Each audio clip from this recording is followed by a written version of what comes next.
है और ये समझने के लिए आपको कभी न कभी, क्योंकि हम सब कार्यकर्ता है महासभा से जुड़े हैं, अपना संविधान की एक एक कॉपी आप जिस भी लेवल पे हो, महासभा में हो तो महासभा का संविधान, प्रदेश सभा में हो तो प्रदेश सभा का संविधान, जिला सभा में हो तो जिला सभा के संविधान, ये सब अपने वेबसाइट के ऊपर अपलोड किए हुए हैं।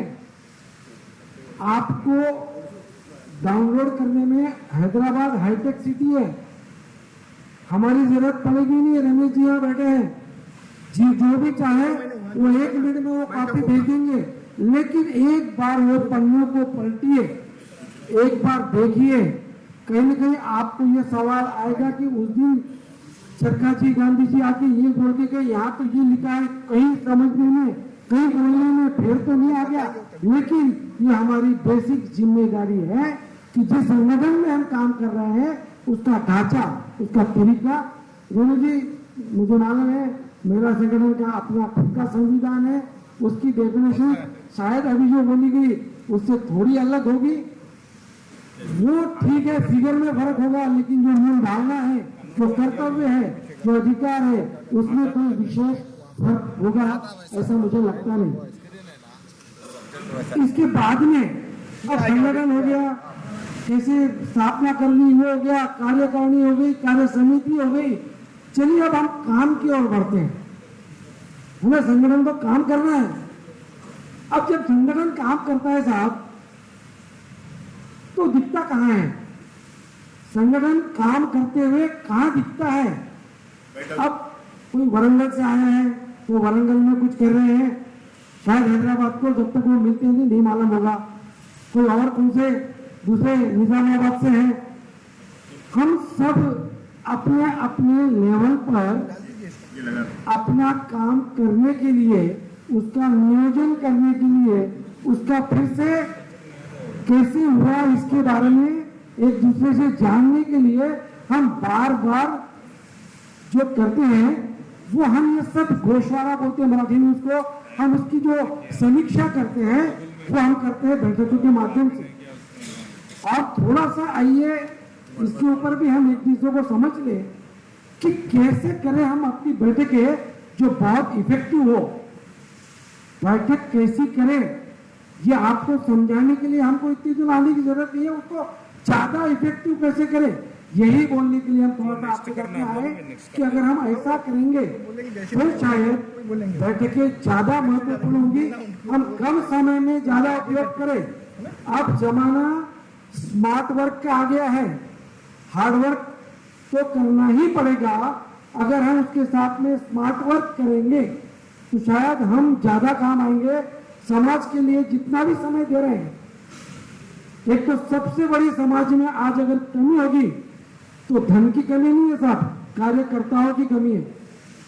धन आप जितना चाहो उतना खड़े करने की ताकत हमारे एक एक लोग है। सिर्फ अयोध्या के भवन की बात हुई और वर्षा हो गई पूरी, आज इतना बड़ा भवन वहां 200 सवा 200 करोड़ का खड़ा होने जा रहा है। धन की कमी शायद कार्यकर्ताओं की बहुत कमी है, और अगर कार्यकर्ताओं का है तो उसके समय का रिस्पेक्ट हमें बिल्कुल करना चाहिए। और अगर हमने समय का रिस्पेक्ट नहीं किया तो लोग धीरे धीरे हमसे कम जुड़ेंगे, जुड़े हुए दूर चले जाएंगे। उस व्यक्ति को लगना चाहिए कि मेरे इस बैठक में आने का पर्पस क्या था। टेक होम, राठी जी, अगर जब तक हम अपने कार्यकर्ताओं को कुछ टेक होम, आज मैं इस बैठक से ये लेकर गया, ये जब तक फील नहीं होता अगली बार शायद वो नहीं आएगा। कैसे करें? गांधी जी थोड़ा सा मुझे मदद करना। वो देखिए, मैं क्योंकि समय का थोड़ा अपने पास शॉर्टेज है, बार बार मैं ये बोल के आपको कुछ ऐसे दिखाना नहीं चाहता कि आपने हम पर क्या किया, लेकिन इसलिए मैं कुछ शुरुआती का ये कम करके मैं सीधा डायरेक्ट सब्जेक्ट को स्टार्ट करता हूं कि बैठक करते हैं तो बैठक में क्या करें, कैसे नियोजन करें। उसके 3 हिस्से बनाए साहब। एक, बैठक के पहले क्या करें, एक बैठक के दौरान क्या करें, और एक बैठक के पश्चात क्या करें।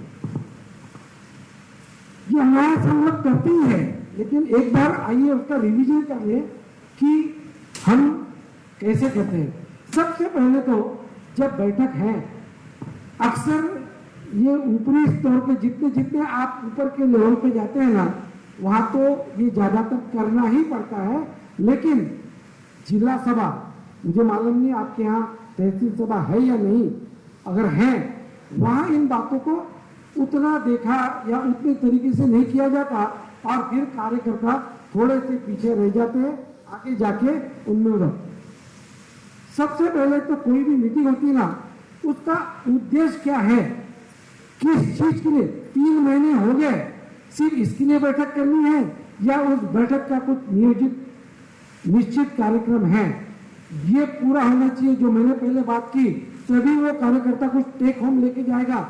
आज ये कार्यक्रम की ये मीटिंग के लिए मैं अगर अब हम लोग जा रहे हैं, ये 27-28 के लिए हम जा रहे हैं भीलवाड़ा, उसके बाद 5-6 जनवरी हम जा रहे हैं वृंदावन।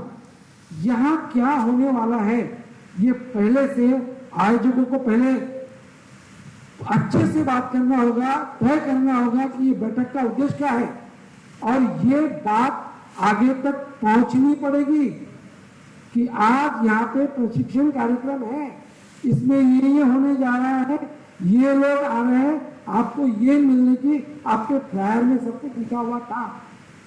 ऐसे ही आपके बैठक का उद्देश्य स्पष्ट होना चाहिए, बहुत स्पष्टता से। कई बार छोटी छोटी बातें हैं, लेकिन ये अक्सर देखा गया कि अपने कम्युनिकेशन में स्थानीय लिखने का भूल गए। 27 तारीख को हैदराबाद में पुगना जी, कटे पुगना, वरंगल से आने वाला भाई ने इतना तो मालूम है ना, हैदराबाद में कटे पुगना, कितनी बजा पुगना।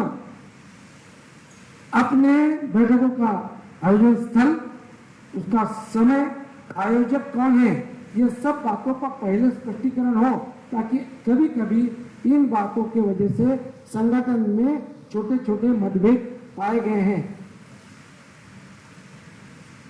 छोटे छोटे, अब ये जो अगला विषय बोल रहा हूँ शायद आप लोगों के लिए मायना नहीं रखता बड़ा, क्योंकि मैं माला में नवाबों के गांव में हूँ।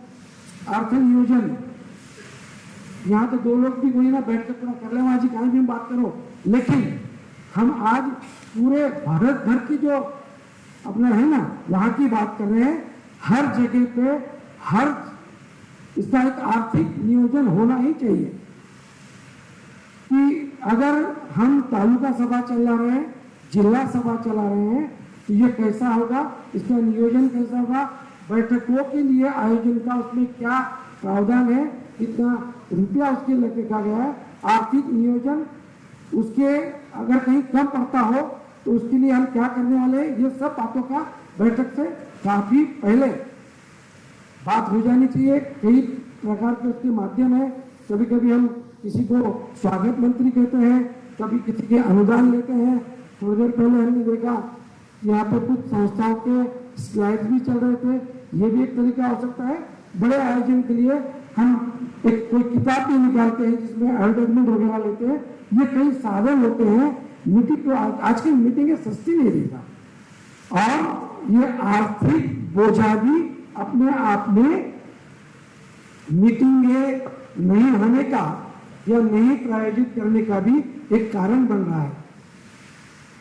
बैठक जब करनी है, वो बैठक के साइज के हिसाब से आपको काम का डिस्ट्रीब्यूशन बहुत पहले कर लेना चाहिए। कौन कौन सा, आप जितने लेवल की तालुका सभा है, शायद किसी घर में बैठ के भी हो सकती है, उसके लिए इतनी समितियों का शायद जरूरत ना हो, लेकिन जब हम महासभा प्रदेश सभा की बात करते हैं तो वहां निश्चित करना पड़ेगा, वहां 400, 500, 1000 लोग आते हैं, अलग अलग जगहों से आते हैं, इसलिए समय निर्धारण, जिम्मेदारी, उस जिम्मेदारी का, उस समिति का, हमने अलग अलग समितियां बना ली। एक को बैठा स्टेज वाली समिति बना ली, यातायात की बना ली, फूड की बना ली, रजिस्ट्रेशन की बना ली। उस हर समिति को ये मालूम होना जरूरी है कि उनको क्या करना है, कितना उनका अधिकार है, कितना उनकी लिमिटेशंस है। अक्सर मैं होता हूं स्टेज कमेटी में, लेकिन मैं बात करता हूं फूड कमेटी की। खाना सबको समझता है सर, स्टेज पे वो समय जो रखी दीप प्रज्वलन की, उस ज्योति के वहां पे अगर थोड़ी सी हम कपूर रख देंगे तो ऐन वक्त पर बत्ती जलने में जो थोड़ा समय चले जाता है, कई बार देखा गया सब हो गया और वो मोमबत्ती वहां रखनी भूल गए। मैं कोई जगह का नाम नहीं बोलूंगा, लेकिन ऐसे देखे गए। तो मैं अगर स्टेज की कमेटी में हूं तो मैंने इन छोटी छोटी बातों की तरफ ध्यान देना चाहिए, ना कि दूसरी की। अक्सर होता दूसरा ऐसा, दूसरी कमेटी में क्या करना चाहिए मुझे पूरा मालूम है, मेरे कमेटी में क्या हो रहा है उसकी तरफ मैं ध्यान नहीं देता हूं। हम जिस भी कमेटी में हैं उसका ध्यान रखें, उन सदस्यों को यह मालूम रहे कि आप इस कमेटी में हैं, आपसे ये अपेक्षा है। वो लोगों को आपस में मिलकर आपको वो बैठना हो। जो लोग बाहर से आते हैं उनको ये स्पष्टता से मालूम होना चाहिए ये आपका सदन कहाँ है, कहाँ से कहाँ तक आने की क्या व्यवस्थाएं हैं। ये बड़े मीटिंगों के लिए बहुत जरूरी है। अभी हम जा रहे हैं वृंदावन, वृंदावन को ट्रेन नहीं जाती, हमें उतरना है मथुरा। मथुरा से वृंदावन जाने की हमारी व्यवस्था क्या है? महिला संगठन मिल रहा है, अभी सांची में सब ट्रेन रुकती है, एक तो भोपाल में या विदिशा में, और वहां से वो लोग कहाँ जाएंगे, कैसे जाएंगे? उनको जब तक मालूम नहीं होगा तो प्रश्न चिन्ह स्टेशन में उतरने तक बना रहेगा कि किधर ढूंढो। ये सब बातों का हमें जब बैठक के हम तय करते हैं, इन छोटी छोटी बातों का नियोजन आपके यहाँ बहुत अच्छे से हुआ। कल हम आए, हमको लेने के लिए संपत जी पहले से ही थे। ये सब बातों का हमें बहुत ध्यान रखना चाहिए। ये हो गया शुरुआती। अब बैठक शुरू हो गई। बैठक के दरमियान क्या हो, थोड़ा ध्यान रखना। सुबह मुझे राठी जी ने बता दिया था कि कुछ हमको प्रोटोकॉल नहीं मालूम, तो खैर राठी जी आपने तो हमको पहले खुद ही बोल दिया, वरना हम ये आप ये नहीं बोलते तो भी बताते हैं, क्योंकि इसके लिए हमको महासभा ने भेजा है, वो हमारी ड्यूटी है।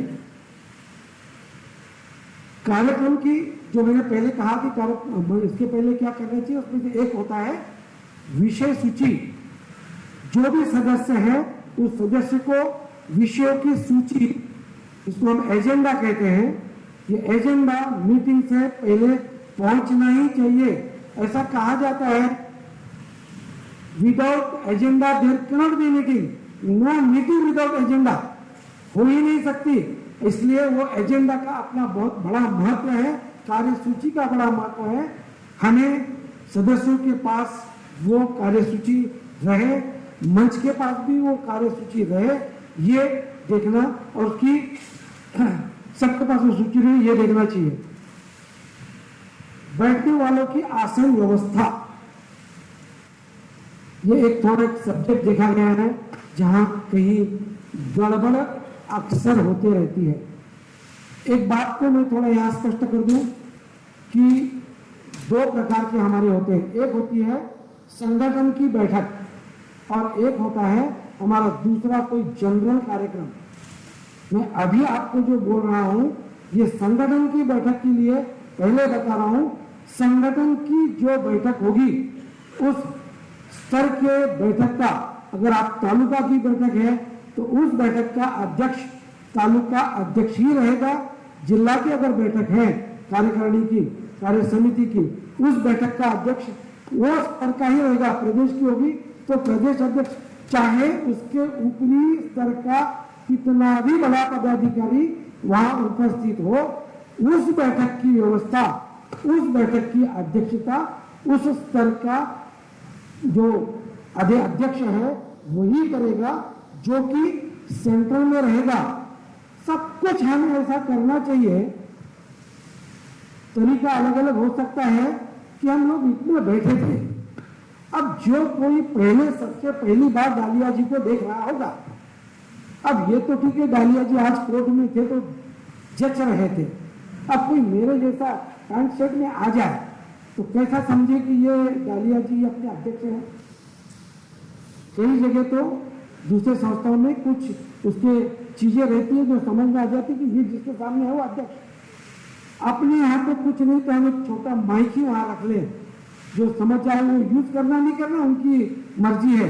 मैं ये इंडिकेशन कर रहा हूँ, कंपल्सन नहीं बोल रहा हूँ। उससे क्या इफेक्ट आता है कौन अध्यक्ष है, शुरुआती दौर में ये मालूम होना शायद जरूरी हो सकता है।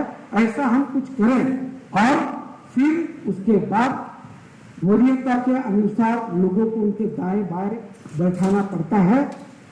वहां ये जरूर हो सकता है अध्यक्ष के बाजू में, अगर समझ लीजिए आपके जिला के अपने आज आपके यहाँ पर महासभा के अध्यक्ष आए, वो उनके बाद में बैठ सकते हैं बहुत विशेष अतिथि के रूप में, लेकिन सेक्रेटरी उनके लेफ्ट साइड में रहेंगे, उन दोनों को मिलकर बैठक चलानी है। इस प्रकार से हमें बहुत ध्यान रखना चाहिए कि हमारे बैठकों का कैसा हो। अब तक हमने अपने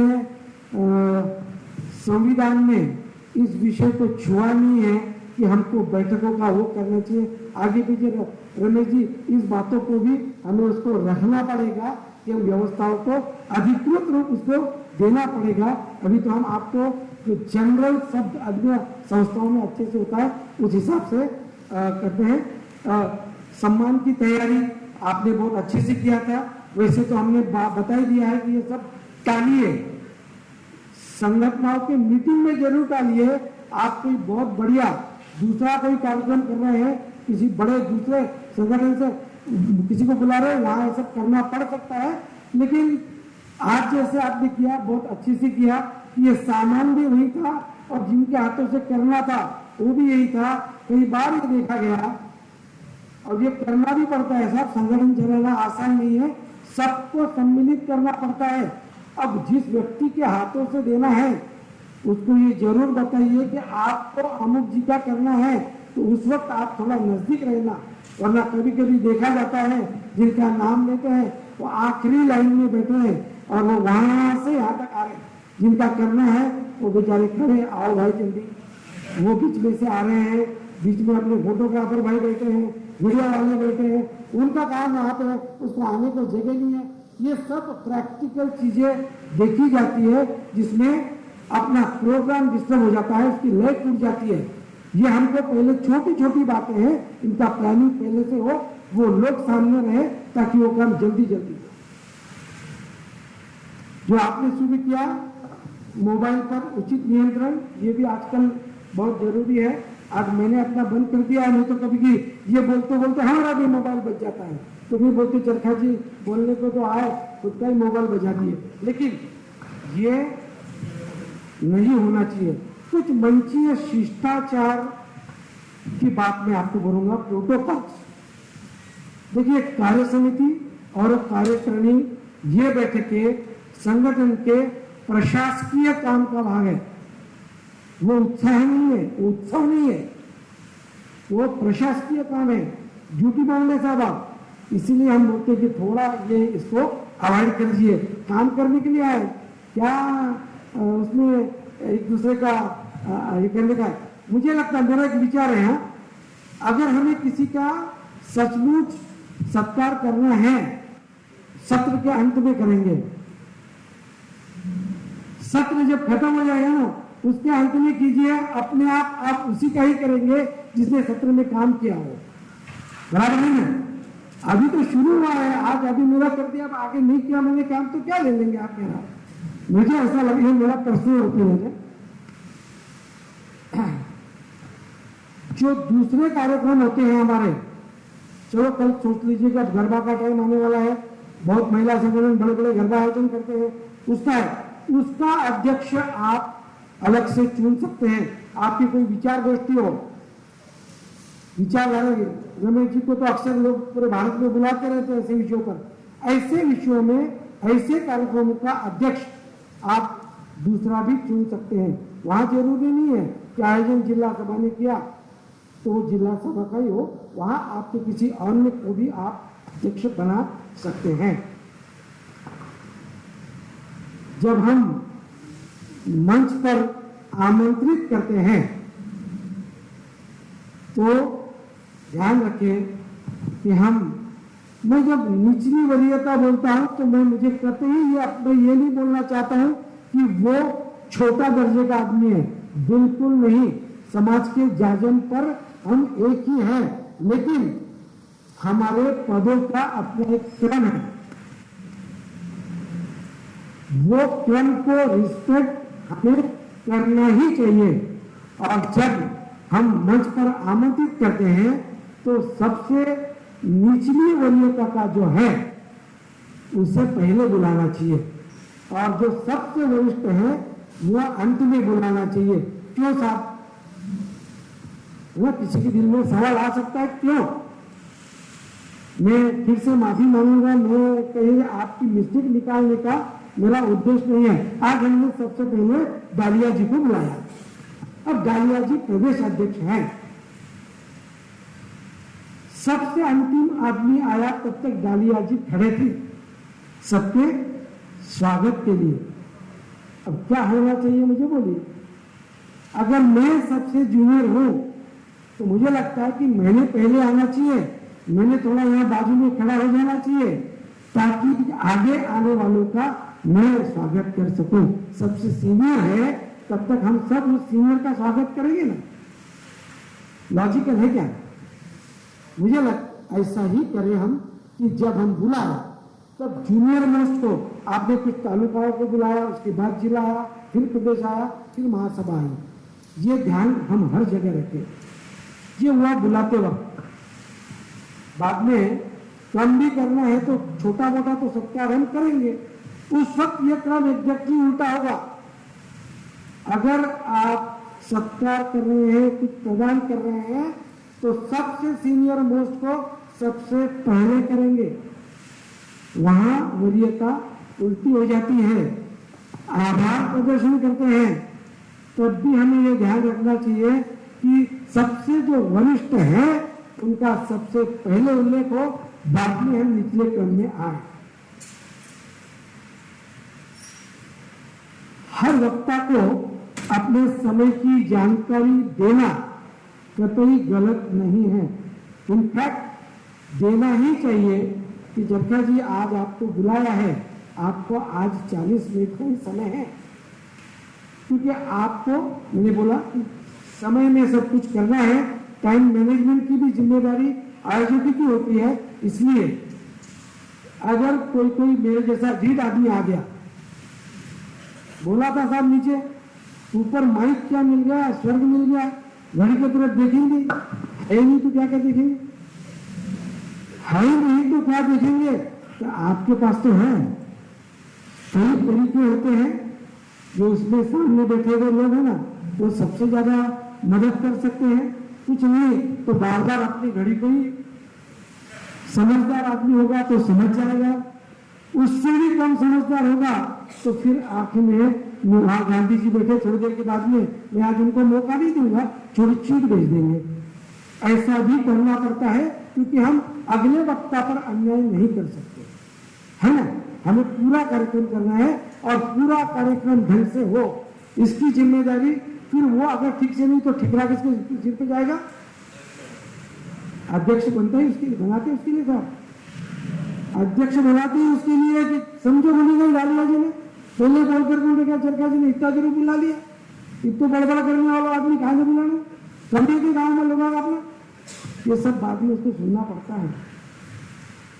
मैंने ये इसलिए आपके भाषा में बोला कि मैं हमेशा हैदराबाद आता रहता हूँ, कि आपको मालूम हो।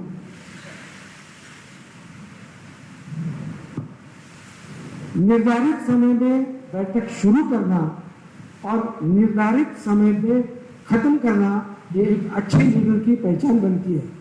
इसलिए हम देखें, कोशिश करें कि अपनी बैठक सही समय पे शुरू हो। वो हामी है जो समय पे नहीं आते, वो हामी है 10% जो बिल्कुल समय पे आ जाते हैं, और वो हामी है जो वो आए नहीं, उनके इंतजार पे जो आए हैं उनके ऊपर अत्याचार करते जाते हैं, और जो आए हैं अगले साल बोलते हैं कि हम, एक बहुत खराब शब्द है इंडियन स्टैंडर्ड टाइम, हाँ अपने आप को हमने कम स्टैंडर्ड में डाल दिया। आधे घंटे तो लेट शुरू हुआ जी, हर बार हुआ। कुछ ऐसा कीजिए डालिया जी, अगले बार 10 लोग आए और प्रदेश की मीटिंग शुरू हो गई एक मीटिंग में, और मुख्य विषय तभी है जहां डिसीजन लेना है, और आप डिसीजन ले लीजिए। अगले बार वो मेरे जैसे जो लेट आते हैं और बाद में सवाल करते हैं, अगले बार बराबर आ जाएंगे। चले जाओ, ये तो की भी डिसीजन लेनी, आप आना पूछ लो नहीं, तकलीफ तो आने साहब मैंने पूछ लो, मैंने क्या नहीं पूछो थे, तो भाई पूछेंगे समय का आ जाओ। बैठक के समय से शुरू कीजिए, एक बार दो बार कीजिए, अपना ही रिकॉर्ड जो हमने खराब किया है ना, वो अपना रिकॉर्ड अपने को ही अच्छा बनाना है ना। मालपानी जी मेरे साथ में, अब मैं डरता नहीं किसी को। साहब हर गांव में एक एक दोस्त रखने पड़ते हैं। देखिए संगठन में ये सदन सर्वतोपरि होती है, एक सूची कार्यक्रम की बन गई, आप तक आ गई, समझ लीजिए थोड़ी देर के लिए, ये 15 मिनट के लिए मैं अध्यक्ष आपका हूं। मैंने और सचिव ने, कौन बनाएगा समय सूची, ये कार्यक्रम, ये अध्यक्ष और सचिव, सूची जाती है सचिव के सिग्नेचर से, बनती है दोनों के विचार विमर्श से। बात की मैं आपको सिर्फ टिप दे रहा हूं, आप सब समझदार लोग हैं। बनती है दोनों के विचार विमर्श से, जाती है, उसके बाद में एंड विषय पर, एंड मोमेंट पर, आज साहब हमारा लोग थोड़ा कम आया है, आज हमारा लोग कम है, ये विषय में नहीं बनी, ऐसा नहीं हो सकता। आपने जिन विषयों के लिए ये बैठक बुलाई है, वो विषय उस दिन होने ही चाहिए, वही क्रम से होने चाहिए। किसी कारणवश अगर क्रम बदलने की जरूरत हो तो वो क्रम भी सभागृह के परमिशन से बदले जाते हैं। ये 2 नंबर का विषय, इसके लिए कोई विशेष आमंत्रित जिनको हमने बुलाया है, ये थोड़ी देर में आ रहे हैं, ये भी सभागृह के परमिशन से होगा। मैं अध्यक्ष हूं, इसलिए मैं मनमानी नहीं कर सकता, ये संगठन है। बैठक में जब भी बात होगी, जिसे भी बात करना हो, वो किससे बात करेगा साहब? वो सभापति से बात करेगा, सभा के अध्यक्ष से बात करेगा, वरना मालपानी जी को इधर बैठे हैं, श्याम जी इधर बैठे हैं, थोड़े देर के लिए 1 मिनट के लिए मान लेते हैं कि मालपानी जी का, श्याम जी का बिल्कुल जनता नहीं, मालपानी जी खड़े हुए मतलब मालूम है अगली बार अगला वक्ता श्याम जी ही है। क्योंकि देखो मैं मालूम था, मैं जिनके बारे में बहुत ज्यादा विश्वास है ऐसे नाम लिया हूं, मैं थोड़ा माफ करना।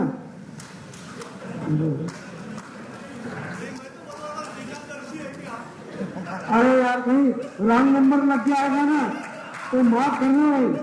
हाँ, लेकिन देखो अगर वैसा भी हुआ हो, अगर ऐसा हुआ हो तो अगली मीटिंग में ये नहीं होगा, ये भी मैं बोल देता हूं। कभी कभी क्या होता है हमारे यहाँ, हम मुद्दे को विरोध करने के बजाय आदमी को विरोध करते हैं, ये नहीं होता। और मुद्दे को विरोध करने का अधिकार, विरोध का भी नहीं बोलूंगा मैं, शब्द को चुकूंगा, अपना मुद्दा रखने का अधिकार हर एक को है। इधर से कोई भाई साहब ने रखा, कई बार तो हमारे जैसे जो माइक प्रेमी है ना, वो एक कहते हैं कि इन्होंने बोला, मुझे तो नहीं, तो मुझे बोलना था। अब मैं वही बात को दूसरों में शब्दों में रखता हूं, ये काली है। अगर किसी ने आपका मुद्दा पहले रख दिया हो, ये भी बताने की जरूरत नहीं कि मुझे तो वही बोलना था, भाइयों ने वो बोल दिया, मेरा अनुमोदन है। नॉट रिक्वायर्ड सर, किसी ने बोल दिया, सबको भगवान ने उतना ही दिमाग दिया है। बैठक के कुछ नियमों का हमें पालन करना चाहिए, व्यक्ति को मत विरोध कीजिए, आपका दूसरा विचार हो आप उसको रखिए। साहब ऐसा कहते हैं कि आइदर कन्विंस और गेट कन्विंस। आप में अगर इतनी ताकत है, यहाँ कोई एडवोकेट बैठे क्या, वकील साहब बैठे कोई, ऐसे तो चार्टर्ड अकाउंट को भी लोग आजकल वकील साहब भी बोलते हैं।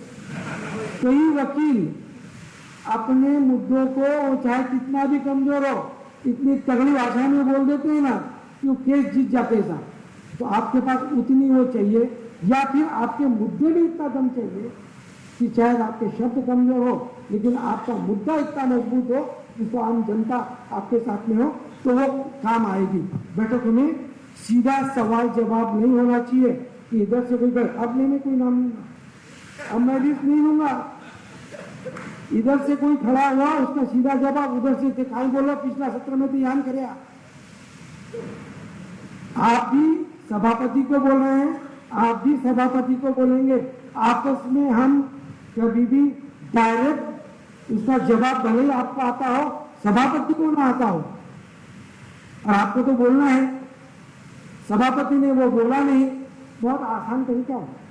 सभापति जी मुझे इस विषय पे एक कुछ मेरा मुद्दा रखना है, ये बोल के भी आप वो आप बात जो नहीं निकली वो कर सकते हैं, लेकिन बात ये होनी चाहिए कि वो मुद्दे का विरोध नहीं, उस मुद्दे से संगठन के पास ज्यादा इफेक्टिव अगर आपके पास कोई हो तो ही हमने वो बात बोले। पीछे का सिर्फ उगाड़ने के लिए हमें कोई मुद्दा नहीं उगाड़नी चाहिए, उसमें से कुछ हासिल नहीं होता।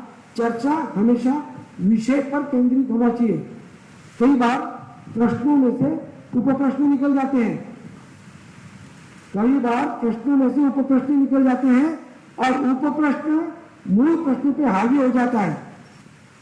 हम कौन से विषय पे चर्चा शुरू किए थे यही भूल जाते हैं। अगर कोई उपप्रश्न हुआ तो वो चाहिए, जहां पर थोड़ी भूमिका अध्यक्ष की भी आती है कि ये उपप्रश्न है इसको हम बाद में लेंगे, जो मूल विषय है इसको हम पहले लेंगे, और वो उपप्रश्न हम है ना सभागृह के मंजूरी से या अध्यक्ष के मंजूरी से अन्य विषय ऐसा एक हमेशा हमारे पास रहता है, वो हम बाद में करें। कई बार हमने देखा है मंच पर से सभा का संचालन हो रहा है, वो दो भाई साहब यहाँ पे नहीं है, वो जिनके तरफ में उंगली कर रहा हूँ वो यहाँ पर नहीं है, बहुत दिनों के बाद मिले। क्या नाम थे, जय जी क्या है, बुआ जी पटेल आजकल हो गया, आपसी चर्चाएं शुरू हो जाती है। ये सभी चर्चाओं को हम ना करें। अगर बहुत ज्यादा हो रही है तो फिर अध्यक्ष से जो तो अपेक्षा होती है कि भाई राठी जी, उधर कोई राठी जी ना होंगे तो भी है, राठी जी ऐसा बोल के करते तो अपने आप वो लोग चुप हो जाते, समझ जाते हैं कि यही तो ध्यान में आ रहा है कि हम बात कर रहे हैं कि मालपानी जी, मुंगड़ा जी, एक नाम ले लीजिए, उधर का सब वो ग्रुप है ना शांत हो जाएगा। तो लोगों को मंच के ऊपर रखते आना चाहिए और रखना चाहिए। कुछ ही सदस्यों को, ये हमने अक्सर देखा है, आपने भी देखा होगा, बैठक होती है तो कुछ सदस्य अक्सर मीटिंग पर हावी होते हुए दिखते हैं। सीनियर होते हैं, उनको शब्दों की उनके पास बड़ा भंडार होता है, जानकारी का भी भंडार होता है, तो इसलिए वो हावी होते हुए किसी भी सदस्य को ना तो होना चाहिए ना हमें सामूहिक रूप से होने देना चाहिए। वो ऐसा कहते हैं साहब, ये समाज में प्रॉब्लम है ना, ये दुर्जनों की वजह से नहीं है, ये सज्जनों की जो चुप बैठने की आदत है ना वो है। तो किसी को हावी तो तब होगा ना जब हम होने देंगे। तो कृपया किसी भी बैठक में किसी को हावी ना होने दे। सभी निर्णयों का सार, जैसे अभी गांधी जी ने किया कि जो था उस विषय का सार, हर एक विषय के बाद जब हम वो विषय को बोलते हैं कि इसको हम मंजूरी दें, तो एक बार किस चीज को मंजूरी दे रहे हैं ये बात क्लियर कर ले साहब। नहीं तो फिर बहुत होशियार लोग उस बात को तोड़ मरोड़ कर फिर उन्हें जैसा चाहिए वैसा बाद में मिनट्स में लिख देते हैं। एक बार मिनट से आ गया, बाद में हम कई बार मिनट्स को कितना पढ़ते हैं ये आप भी जानते हैं, मैं भी जानता हूँ। ये बैठकें हम जितनी संयुक्तिक तरीके से करेंगे, जितनी इफेक्टिव करेंगे, जितनी अच्छी करेंगे, उतना अच्छा आपके अध्यक्ष का या आपके ऑर्गेनाइजिंग टीम का या उस सत्र का इफेक्ट आने की संभावना है। इसलिए बैठकों को कभी भी हल्के में ना ले। 3 महीने के बाद करनी है इसलिए कर दी, ऐसा ना करें। सचमुच उस आप जितनी अच्छी बैठकें करेंगे आपके साथ उतने ज्यादा लोग जुड़ेंगे, आपका काम उतना इफेक्टिव होगा।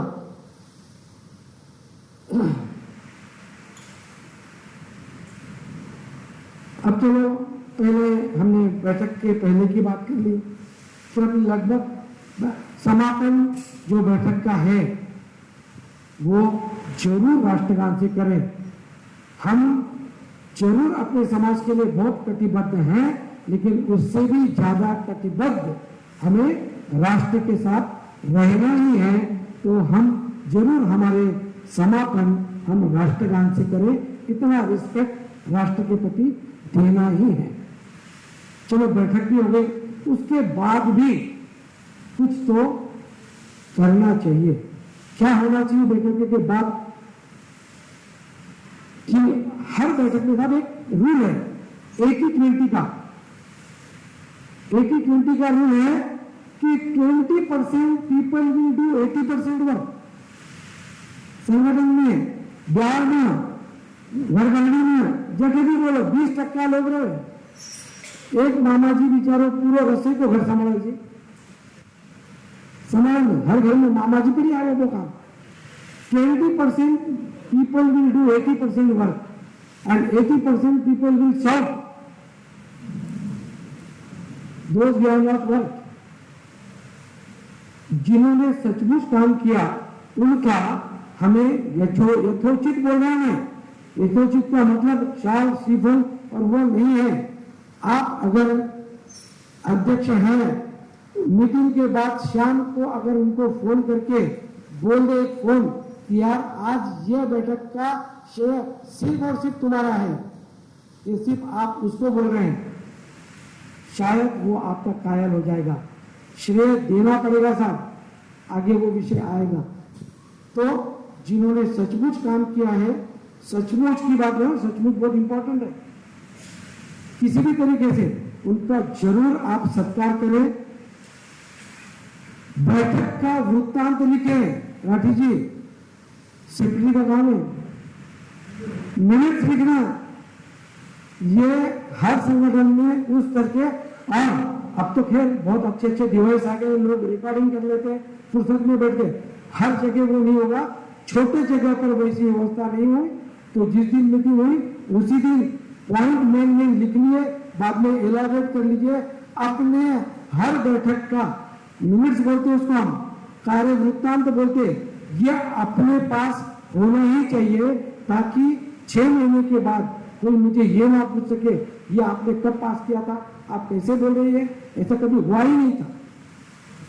कार्य वृत्तांत ये अपने पूरे संस्था की आत्मा है, वो लिखा ही जाना चाहिए। भले ही ये काम आप इससे बात के कार्यक्रम से शुरू करना, लेकिन जब भी किसी व्यक्ति को, अतिथि को बुलाते हैं, उसके बाद एक धन्यवाद का पत्र उसे जरूर लिखना। और लास्ट बट नॉट लीस्ट, हम बैठकों में अनेक निर्णय लेते हैं, तो ये बहुत जरूरी है कि उस निर्णयों पर हम अमल भी करें।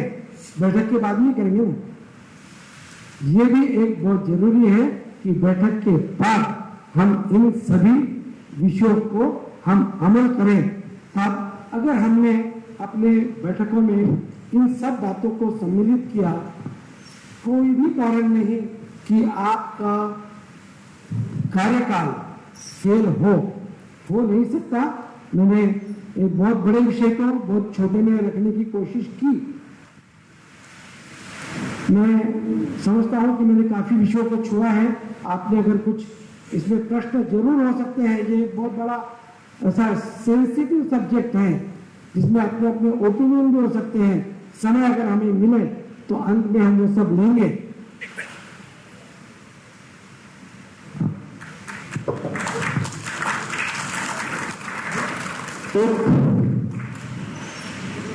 विषय सतीश जी बताना भूल गए, वो है बैठकों में होने वाले स्वागत सत्कार।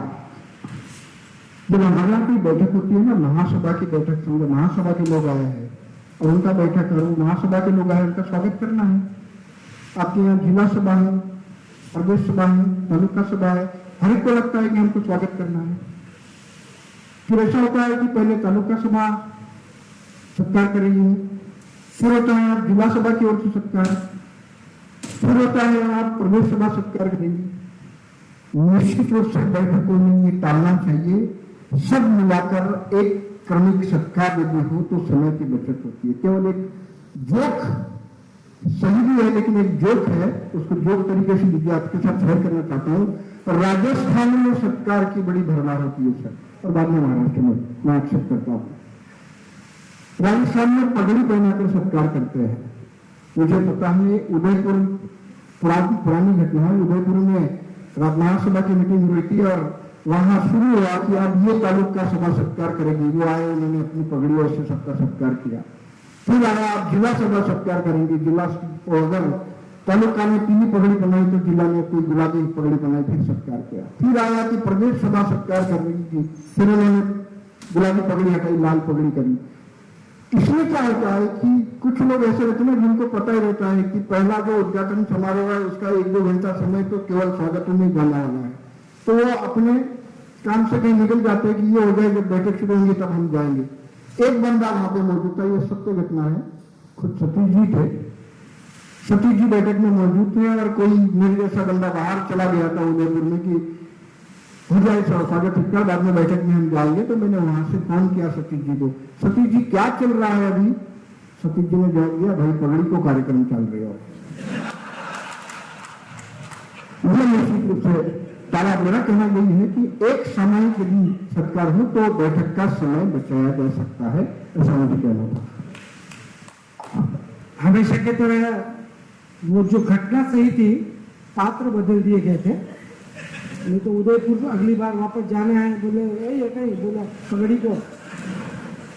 मुझे एक आपके संगठन मंत्री द्वारा एक आया कि साहब चाहे संक्षिप्त नहीं, लेकिन जो मुख्य पद हैं उनके काम क्या है, इसके बारे में थोड़ा तो उसको टच कीजिए, नहीं तो बड़ा मिक्सिंग होता है।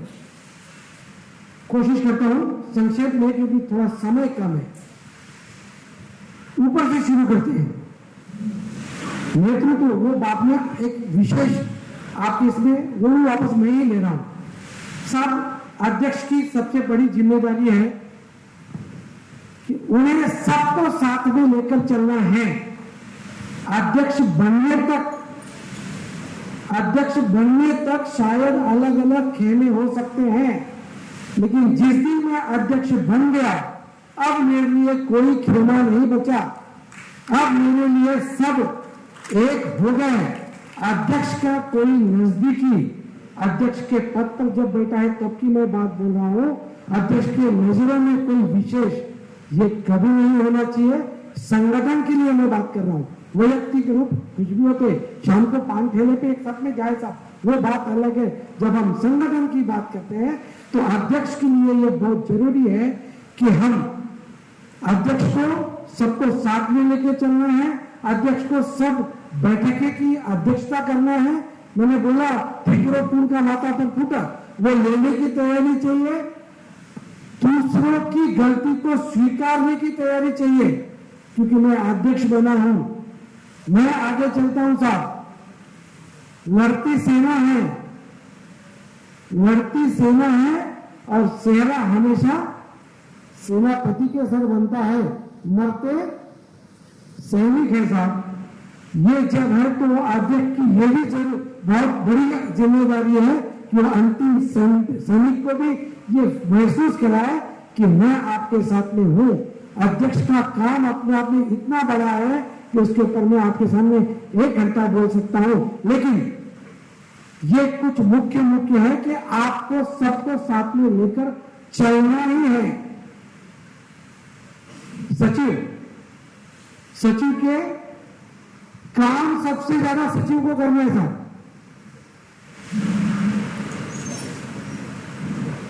सबसे ज्यादा काम सचिव को करना है। सबका कॉरेस्पॉन्डेंस जो आता है वो सचिव को करना है। सबको कॉरेस्पॉन्डेंस यहां से करना हो, लिखना हो, रिकॉर्ड रखना हो, ये सब सचिव ने करना है। बैठकों का आयोजन में सबसे वो कार्यवाही करने की जिम्मेदारी सचिव की है और अध्यक्ष के अनुमति से हर काम करना है। देखिए, कई बार कई अध्यक्ष, जब मैं प्रदेश अध्यक्ष था, मेरा सहमंत्री, मेरा मंत्री भी ऐसा ही था, मेरे से ज्यादा काम करता था। अब जानकारी आप निकाल लेना महाराष्ट्र में कि मेरा मंत्री कौन था, लेकिन ऐसा कभी नहीं हुआ कि उसके बाद कोषाध्यक्ष। सबसे पहला काम कोषाध्यक्ष है, सत्र शुरू होने से पहले अपना बजट बनाए। सिर्फ मंच पर 3 नंबर की कुर्सी पर बैठे के लिए कोषाध्यक्ष कभी नहीं होता। अभी भी नहीं बनाया होगा तो कुछ बिगड़ा नहीं है, बनाइए। कहां से हमारी सत्र की आने वाली है, कहां जाने वाली है, क्या अपेक्षित खर्चे हैं, सब अर्थ मंत्री किस लिए अभी अर्थ का नियोजन होना ही चाहिए।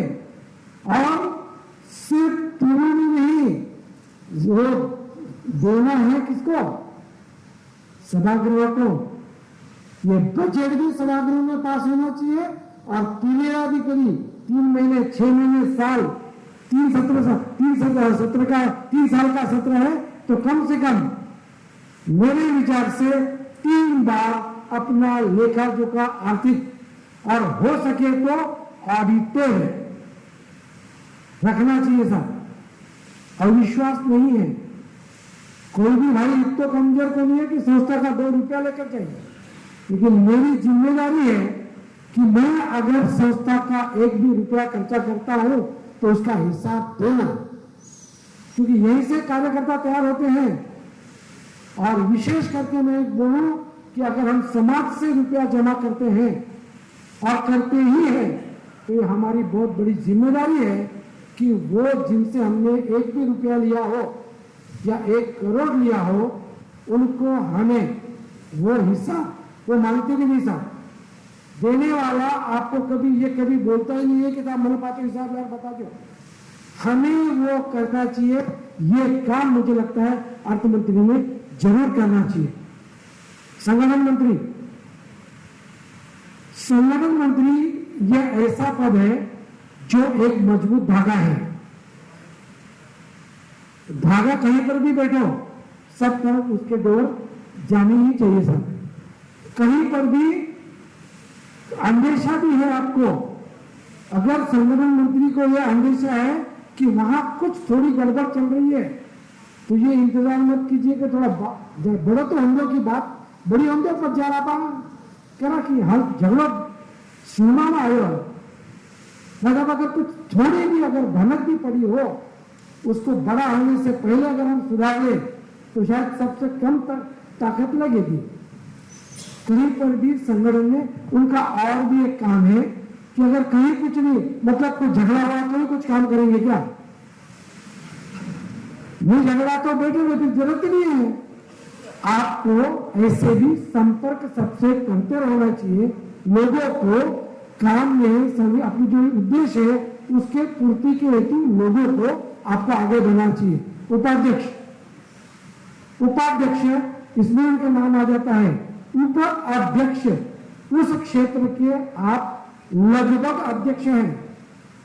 मेरे हर शब्द को गौर फरमाना, लगभग बोला मैंने, पूरे अध्यक्ष नहीं बोला, तो आप लगभग अध्यक्ष हैं। अतः उस विभाग की विशेष जिम्मेदारी आपके ऊपर है। आपको अपने विभाग का पूरा संपर्क रखना ही चाहिए। उसके लिए कई जगह पर सहमंत्री भी होते हैं। भाभी रेणु जी सहमंत्राणी है दक्षिणांचल की, उनके ऊपर एक उपसभापति भी होंगे। भाई साहब उपसभापति है हमारे। गांधी जी ने बात किया तो बहुत अच्छा है, नहीं गांधी जी ने किया तो उनको भी एक बार करना ही पड़ेगा। अपने विभाग में क्या चल रहा है इसकी जिम्मेदारी, और अगर कोई कम हो रहा है तो उसे बढ़ाने की जिम्मेदारी और फिर उसके ऊपर के स्तर तक पहुंचाने की जिम्मेदारी, ये दोनों की है। कार्यकारिणी और कार्य समिति का गांधी जी ने बहुत डिटेल में बात कही थी कि मैं जो मुख्य जो पद है उनकी जानकारी मैंने आपके सामने रखने की कोशिश की है। Thank you. सब ये संगठन में और एक बात होती है, ये संगठन में है ना, आपको सिर्फ काम करके नहीं चलता था। आज हम जाते हैं, मुझे कल ही घर पे बैठे थे, आज सुबह भी बैठे थे, तो बोले हैदराबाद में संडे ना घर कोई को नहीं मिला था, शाम का कोई नहीं मिला नहीं। संडे फिक्स है, बाहर जाना ही चाहिए, नई जगह की खोज करते रहते हैं। अच्छा वो पिछला संडे में भटक गया, ये भी जाजो आपको। हर जगह हम जाते हैं तो वो डिश जो आती है वो सिर्फ उसके टेस्ट पे होती क्या, उसका प्रेजेंटेशन भी देखा जाता है ना। आज संगठन में आप सिर्फ और सिर्फ कार्यकर्ता बन के शायद उतने इफेक्टिव नहीं हो पाते अगर आप अपनी बात को उतने प्रखरता से रख नहीं पाते। कई लोगों को इससे बड़ा डर लगता है, इससे भी बड़ा डर लगता है। अभी आज आप हम साथ में भोजन भी करेंगे, तब देखना कितने लोग एक दूसरे के साथ कितनी बात करते हैं। बैठकों के बाद में ज्यादा बात वहां होती है, बैठक में कोई नहीं बोलता था। कैसे बोले, कैसे अपने बात को प्रखरता से रखें, ये आना भी बहुत जरूरी है। और इसलिए मैं वो बात को रखने के लिए उतनी ही प्रखर वक्ता को आपके सामने ला रहा हूं। भाई अनिल जी आपको बताएंगे कि अच्छा वक्ता कैसे बने, बहुत ध्यान से सुनिए। हर एक को, विशेषतः मैं भी कभी ऐसे आखिरी लाइन में बैठता था, हमेशा से चाहती यहां तक आने की, वो ऐसे किसी वक्ता ने एक दिन बोल दिया, वो सुन के यहां तक आ गए। आप बेसिक वो है तो आइए सुनते हैं। अनिल जी हमारे बहुत ही अच्छे मित्र हैं, बहुत सालों से हमारे साथ कार्यकर्ता प्रशिक्षण शिविर में, जब को इनको कोई भी पद नहीं था, कोई ये तब से काम कर रहे हैं। जेसिस के भी एक बहुत बड़े वक्ता हैं, आपका थोड़ा परिचय रह गया था ना, इसलिए वो मैंने कर दिया। तो भाई अनिल जी को से हम सुनते हैं कैसे अच्छा वक्ता बने।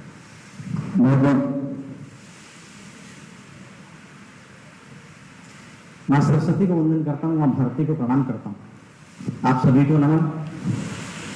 मेरे गुरु जी आदरणीय रमेश जी यहाँ पर बैठे हैं, उनको भी प्रणाम करता हूँ। सतीश जी है, मधुसूदन जी हैं, जिनके साथ में कई सालों से कार्य करता है।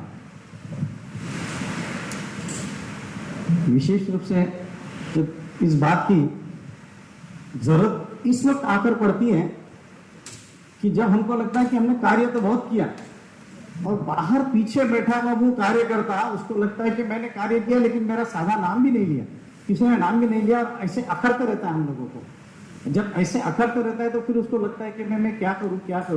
एक छोटी सी कहानी आपके साथ शेयर करूंगा। आपने जिस ढंग से आज आवा भगत किया है और जिस ढंग से आपका फॉलोअप था, सही में तारीफ काबिल था।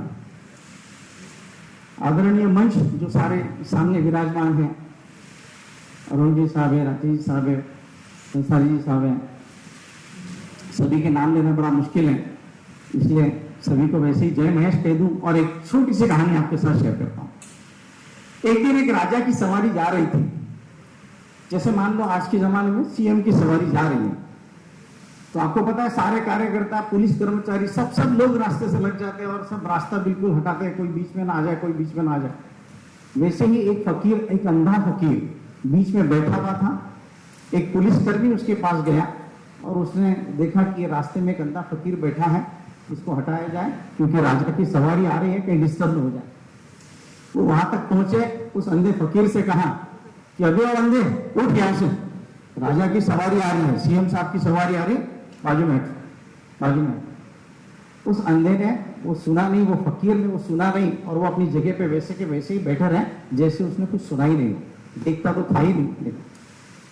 जब इसके बहुत प्रयासों के बावजूद भी वो नहीं उठा तो उसने जाकर अपने इंस्पेक्टर से कंप्लेंट की और इंस्पेक्टर साहब को कहा कि सीएम साहब की सवारी आ रही है और ये बंदा उठता ही नहीं है, कुछ करना पड़ेगा। इंस्पेक्टर साहब वहां पर पहुंचे, उन्होंने कहा अरे बाबा जी उठो यहां से, ये क्या है यहाँ बीच में बैठे रहे, कुचल दिए जाओगे, मार दिए जाओगे, हट जाओ यहां से। फकीर ने फिर भी नहीं सुना। जब फकीर ने फिर भी नहीं सुना, उनकी प्रयासों के बावजूद भी वो वहीं बैठा रहा, तब उनको लगा कि ये कुछ गड़बड़ वाला मामला है। वो पहुंच गए ऊपर आईजी के पास और आईजी साहब से कहा कि ये हटता नहीं है, अब आप ऑर्डर करें तो हम कुछ आगे बढ़े। आईजी ने कहा कि रुक जाओ, मैं देखता हूं, मैं बात करता हूं। आईजी साहब वहां पर पहुंचे और आईजी साहब ने कहा कि बाबा मैं आपको प्रणाम करता हूं, पीछे सीएम साहब की सवारी आ रही है और आपका स्थान यहां पर नहीं, आपका स्थान जरा ऊंचाई पर है, तो कृपया करके आप यहां से उठ जाइए और जरा ऊंचाई पे बैठ जाइए। तो जैसे ही ऐसे कहा, फकीर ने कहा लगता है आप आईजी साहब हो। पहले जो आए थे इंस्पेक्टर थे और उसके पहले जो आए थे वो पुलिस कर्मचारी। अब पुलिस कर्मचारी को गुस्सा आ गया कि ये बंदा अंधा होने का नाटक करता है, देखता तो है, देखा तो है, फिर नाटक करता है। इमीडिएट रिएक्शन, अंध बनने का नाटक कर रहे हो क्या? आईजी साहब ने उनको चुप किया। पूछा बाबा इसका जवाब अब आप ही दे दो कि क्या है। तो उन्होंने कहा नहीं, जवाब तो आपको ही ढूंढना पड़ेगा। तो जवाब हम ही ढूंढेंगे। कैसे? क्या उस फकीर ने पहचाना होगा कि ये आईजी है, ये इंस्पेक्टर है और ये पुलिस कर्मचारी है? भाषा से। सबसे इंपॉर्टेंट पार्ट अगर हमारी जिंदगी में कुछ है, अगर व्यक्तित्व विकास की बात करें, हमारे व्यक्तित्व विकास की बात करें, परिवार के विकास की बात करें, समाज के विकास की बात करें, देश के विकास की बात करें, तो सबसे पहला काम होता है कि हमारी भाषा कैसी है। सारा ईगो, सारा अहंकार, जितनी लड़ाइयां, जितने झगड़े हैं, वो सारे के सारे इस भाषा के माध्यम से होते हैं। आपका एक शब्द या तो मरहम का काम कर लेगा या एक शब्द पूरी दुनिया बिखेरने में भी कसूर नहीं छोड़ेगा। तो इतना छोटा सा विषय है लेकिन बहुत इंपॉर्टेंट विषय है, बहुत महत्वपूर्ण विषय है कि हमारा प्रेजेंटेशन कैसा, स्टोरी लाइन में। चूंकि मैं फिल्म डिस्ट्रीब्यूटर हूं, तो फिल्मों की स्टोरी लाइन 1 लाइन की होती है, 1.5 लाइन की होती है, 2 लाइन की होती है, 3 लाइन की, इससे ऊपर नहीं होती है। उसकी स्क्रिप्ट लिखे जाती है, फिर उसका डायरेक्शन फाइनल किया जाता है और फिर उसका प्रस्तुतिकरण जो होता है, फिर फिल्में उसी के ऊपर हिट होती है। अल्टीमेटली हम लोग देखते हैं कि प्रेजेंटेशन कैसा है। तो हमारी आमतौर की जिंदगी में भी यही बात होती है कि हमारा प्रेजेंटेशन कैसा है। जब हम सभा में बैठते हैं, तो सभा में बैठते हैं तो बहुत सी बार क्या होता है कि मेरे भीतर एक बहुत अच्छा विचार आता है। मीटिंग चल रही है, मीटिंग यहां से कंडक्ट हो रही है, मेरे भीतर एक बहुत अच्छा सा विचार आया, मैं उस विचार को और सुधारना चाहता हूं जो सामने से प्रस्तुत किया गया, क्योंकि मुझे लगता है कि ऐसे नहीं, ऐसे होना चाहिए, लेकिन मेरे अंदर हिम्मत नहीं, मेरे अंदर वो आत्मविश्वास नहीं, मेरे अंदर वो कॉन्फिडेंस नहीं, और नहीं मेरे पास वो तरीका है। मैं पड़ोस में बैठे हमारे सतीश भैया को बोलता हूं कि सतीश जी ऐसा नहीं, इस विषय पे अगर ये बात हो जाए ना तो जरा आनंद आ जाएगा, और ये जो काम कर रहे हैं ना इसमें अगर इस ढंग से किया जाए तो इसको बहुत अच्छी तरह से किया जाएगा। सतीश जी को भी ये बात समझ में आती है, बोले हाँ बात तो सही बोला अनिल, तुम्हारी बात में दम है, रुको मैं बात करता हूँ। हाथ उठाते हैं, बात करते हैं, सब लोग तालियां बजाने लग जाते हैं, वाह सतीश जी क्या बात कह दी यार, जबरदस्त जबरदस्त, और सब लोग आके सतीश जी को बधाई देना शुरू करते हैं। अब मेरे भीतर शुरू होता है, आइडिया तो मेरा था। फिर मैं जाता हूं हमारे सर गुरुजी के पास, रमेश जी के पास, गुरुजी वो जो सतीश जी बात कह रहे थे ना वो मेरा आइडिया था। फिर मैं अरुण जी के पास जाता हूं कि वो जो था ना आइडिया मेरे पास, कितने लोगों को मैं ये बोलूंगा। अब इनके पास कॉन्फिडेंस था, इन्होंने बात रखी, बात समझ ली, बात का एक प्रेजेंटेशन अच्छा था, सबको सराहा, सबने तालियां बजाई, और मेरा क्या हुआ, बेसिक आइडिया किसका, मे भी पॉसिबल कि आप लोगों के साथ भी ये सब होता होगा। आपको भी कभी कभी लगता होगा कि बात तो मेरी ये है लेकिन मेरी बात वहां तक पहुंच नहीं पा रही।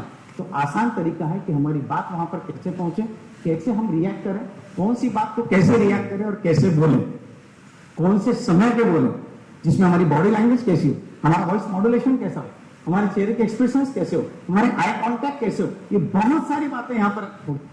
अगर आपको किसी को बोल दिया कि मंच पर आ जाओ और मंच पर आकर बात करो, तो साहब मैं कुर्सी उठाए लूंगा, प्लीज मैंने आके मत बुलाओ। ये तो ठीक है, ये पोडियम ट्रांसपेरेंट नहीं है, आजकल तो पोडियम भी ट्रांसपेरेंट आते हैं, तो सारा के सारा शरीर जो है आपका पैरों से लेके ऊपर तक दिखता है, और कंप्लीट जो ऑडियंस है ना वो भी आपको ऑब्जर्व करते रहती है। 2400 सेकंड मुझे दिए हैं, मैं 2400 सेकंड में बात को खत्म करने की कोशिश करूंगा।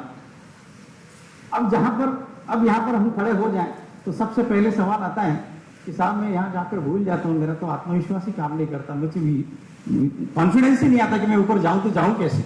उसके कुछ आसान तरीके हैं, लेकिन वो आसान तरीके के पहले अगर हमारा नाम अच्छा, मैं आपसे पूछूं कि हमारा स्पीच कब से स्टार्ट होता है? हमारा भाषण कहां से शुरुआत होती है? भाषण की शुरुआत कहां से होती है? हाँ जी, बोलिए बोलिए सर।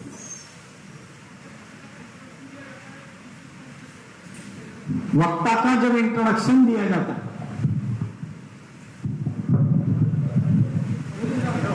आपने कहा कि जब वक्ता का इंट्रोडक्शन होता है वहीं से भाषण शुरू होता है, यही बताया था ना? जब उनकी स्पीच शुरू होती है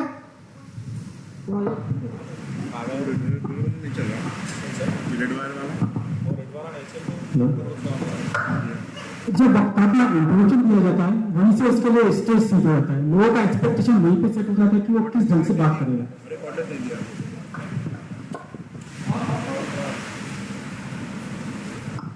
और हाँ, थोड़ा सा अच्छा अपने हाथ उठा लो। सबसे पहले अपना नाम, कोई भी संस्था से जुड़ा हुआ कोई भी पोस्ट पे हो वो पहले बोल के उसके बाद चालू किया जाता है। सारी पब्लिक की नजरें आपके ऊपर तब से पड़ जाती कि आपका नाम अनाउंस किया तब तो ठीक है, लेकिन आप यहाँ पे बैठे हो और आपने यहां से उठकर चलना शुरू किया। अब आपकी चाल में अगर कुछ दम होगा, कॉन्फिडेंस होगा, तो कहेंगे कि यस कुछ तो बात है, कुछ तो सुनेंगे। अगर आप यहाँ पर बैठे हो और आपकी आवाज देने के बाद अगर वो आप समझ जाएंगे समय तो बर्बाद हो गया, इज्जत बचाने के लिए हम आए थे, थोड़ी देर इज्जत बचाएंगे अध्यक्ष महोदय की और फिर चले जाएंगे, हेलो हेलो करके बाहर निकल जाएंगे।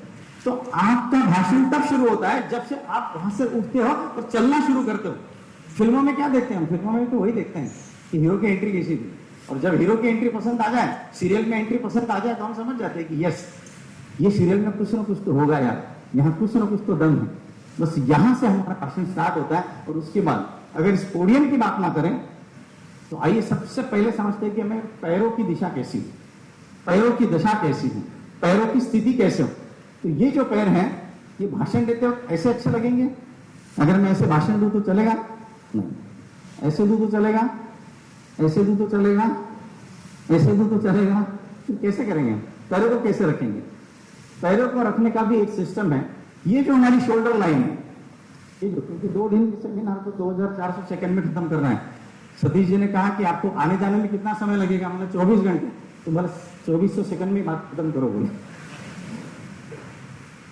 ये जो हमारे शोल्डर हैं, इन शोल्डर के लाइन में हमारे दोनों पैर होने चाहिए, और ये दोनों पैर बाहर की दिशा से खुले होने चाहिए।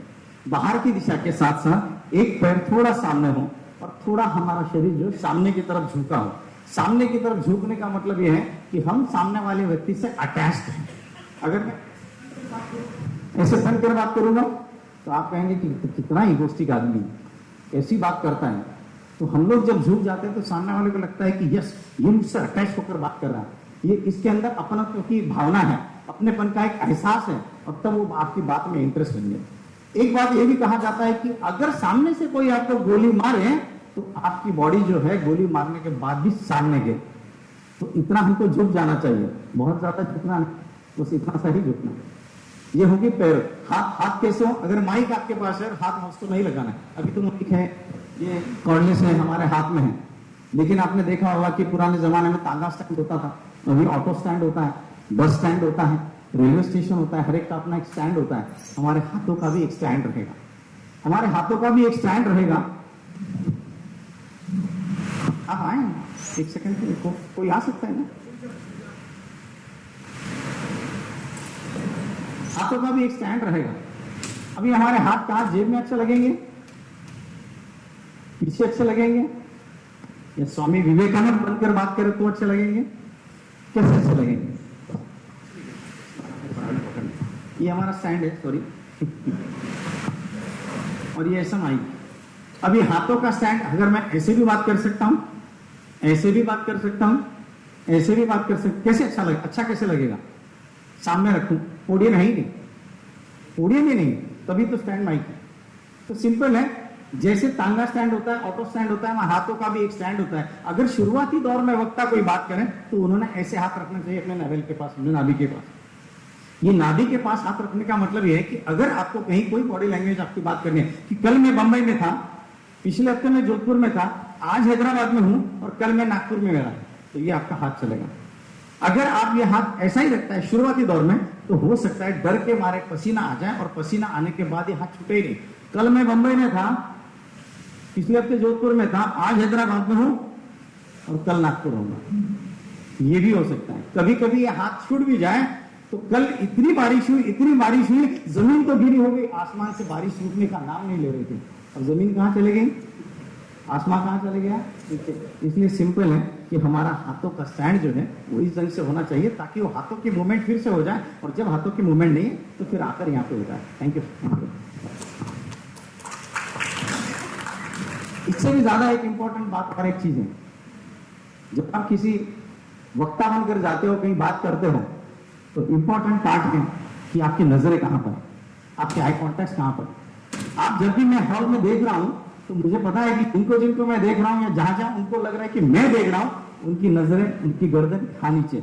ये क्या होता है, ये मुझे एक पॉजिटिव रिस्पांस मिलता है, और जब पॉजिटिव रिस्पांस मिलता है तो दो बातें इसमें हो जाती है। मुझे समझ में आता है कि मेरा जो ऑडियंस यहाँ पर बैठा है वो मुझे सुन रहा है।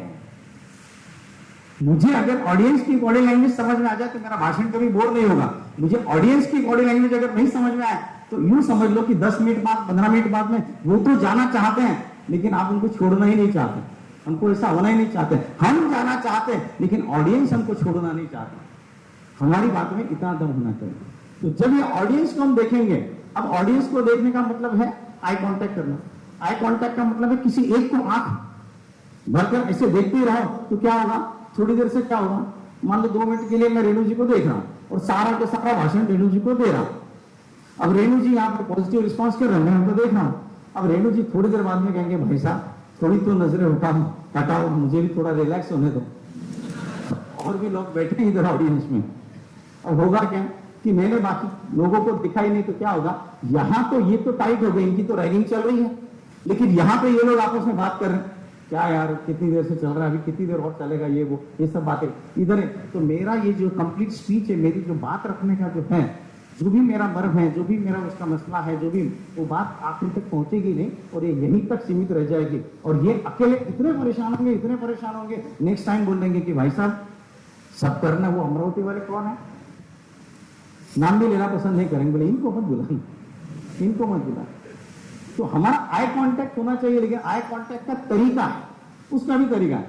आप अगर एक ही जगह देखेंगे इधर का ऑडियंस टूट जाएगा, आप उधर देखेंगे इधर का ऑडियंस टूट जाएगा, मैं सामने बात करूंगा पीछे का ऑडियंस टूट जाएगा। तो ऑडियंस को तोड़ना नहीं है, ऑडियंस को जोड़ना है।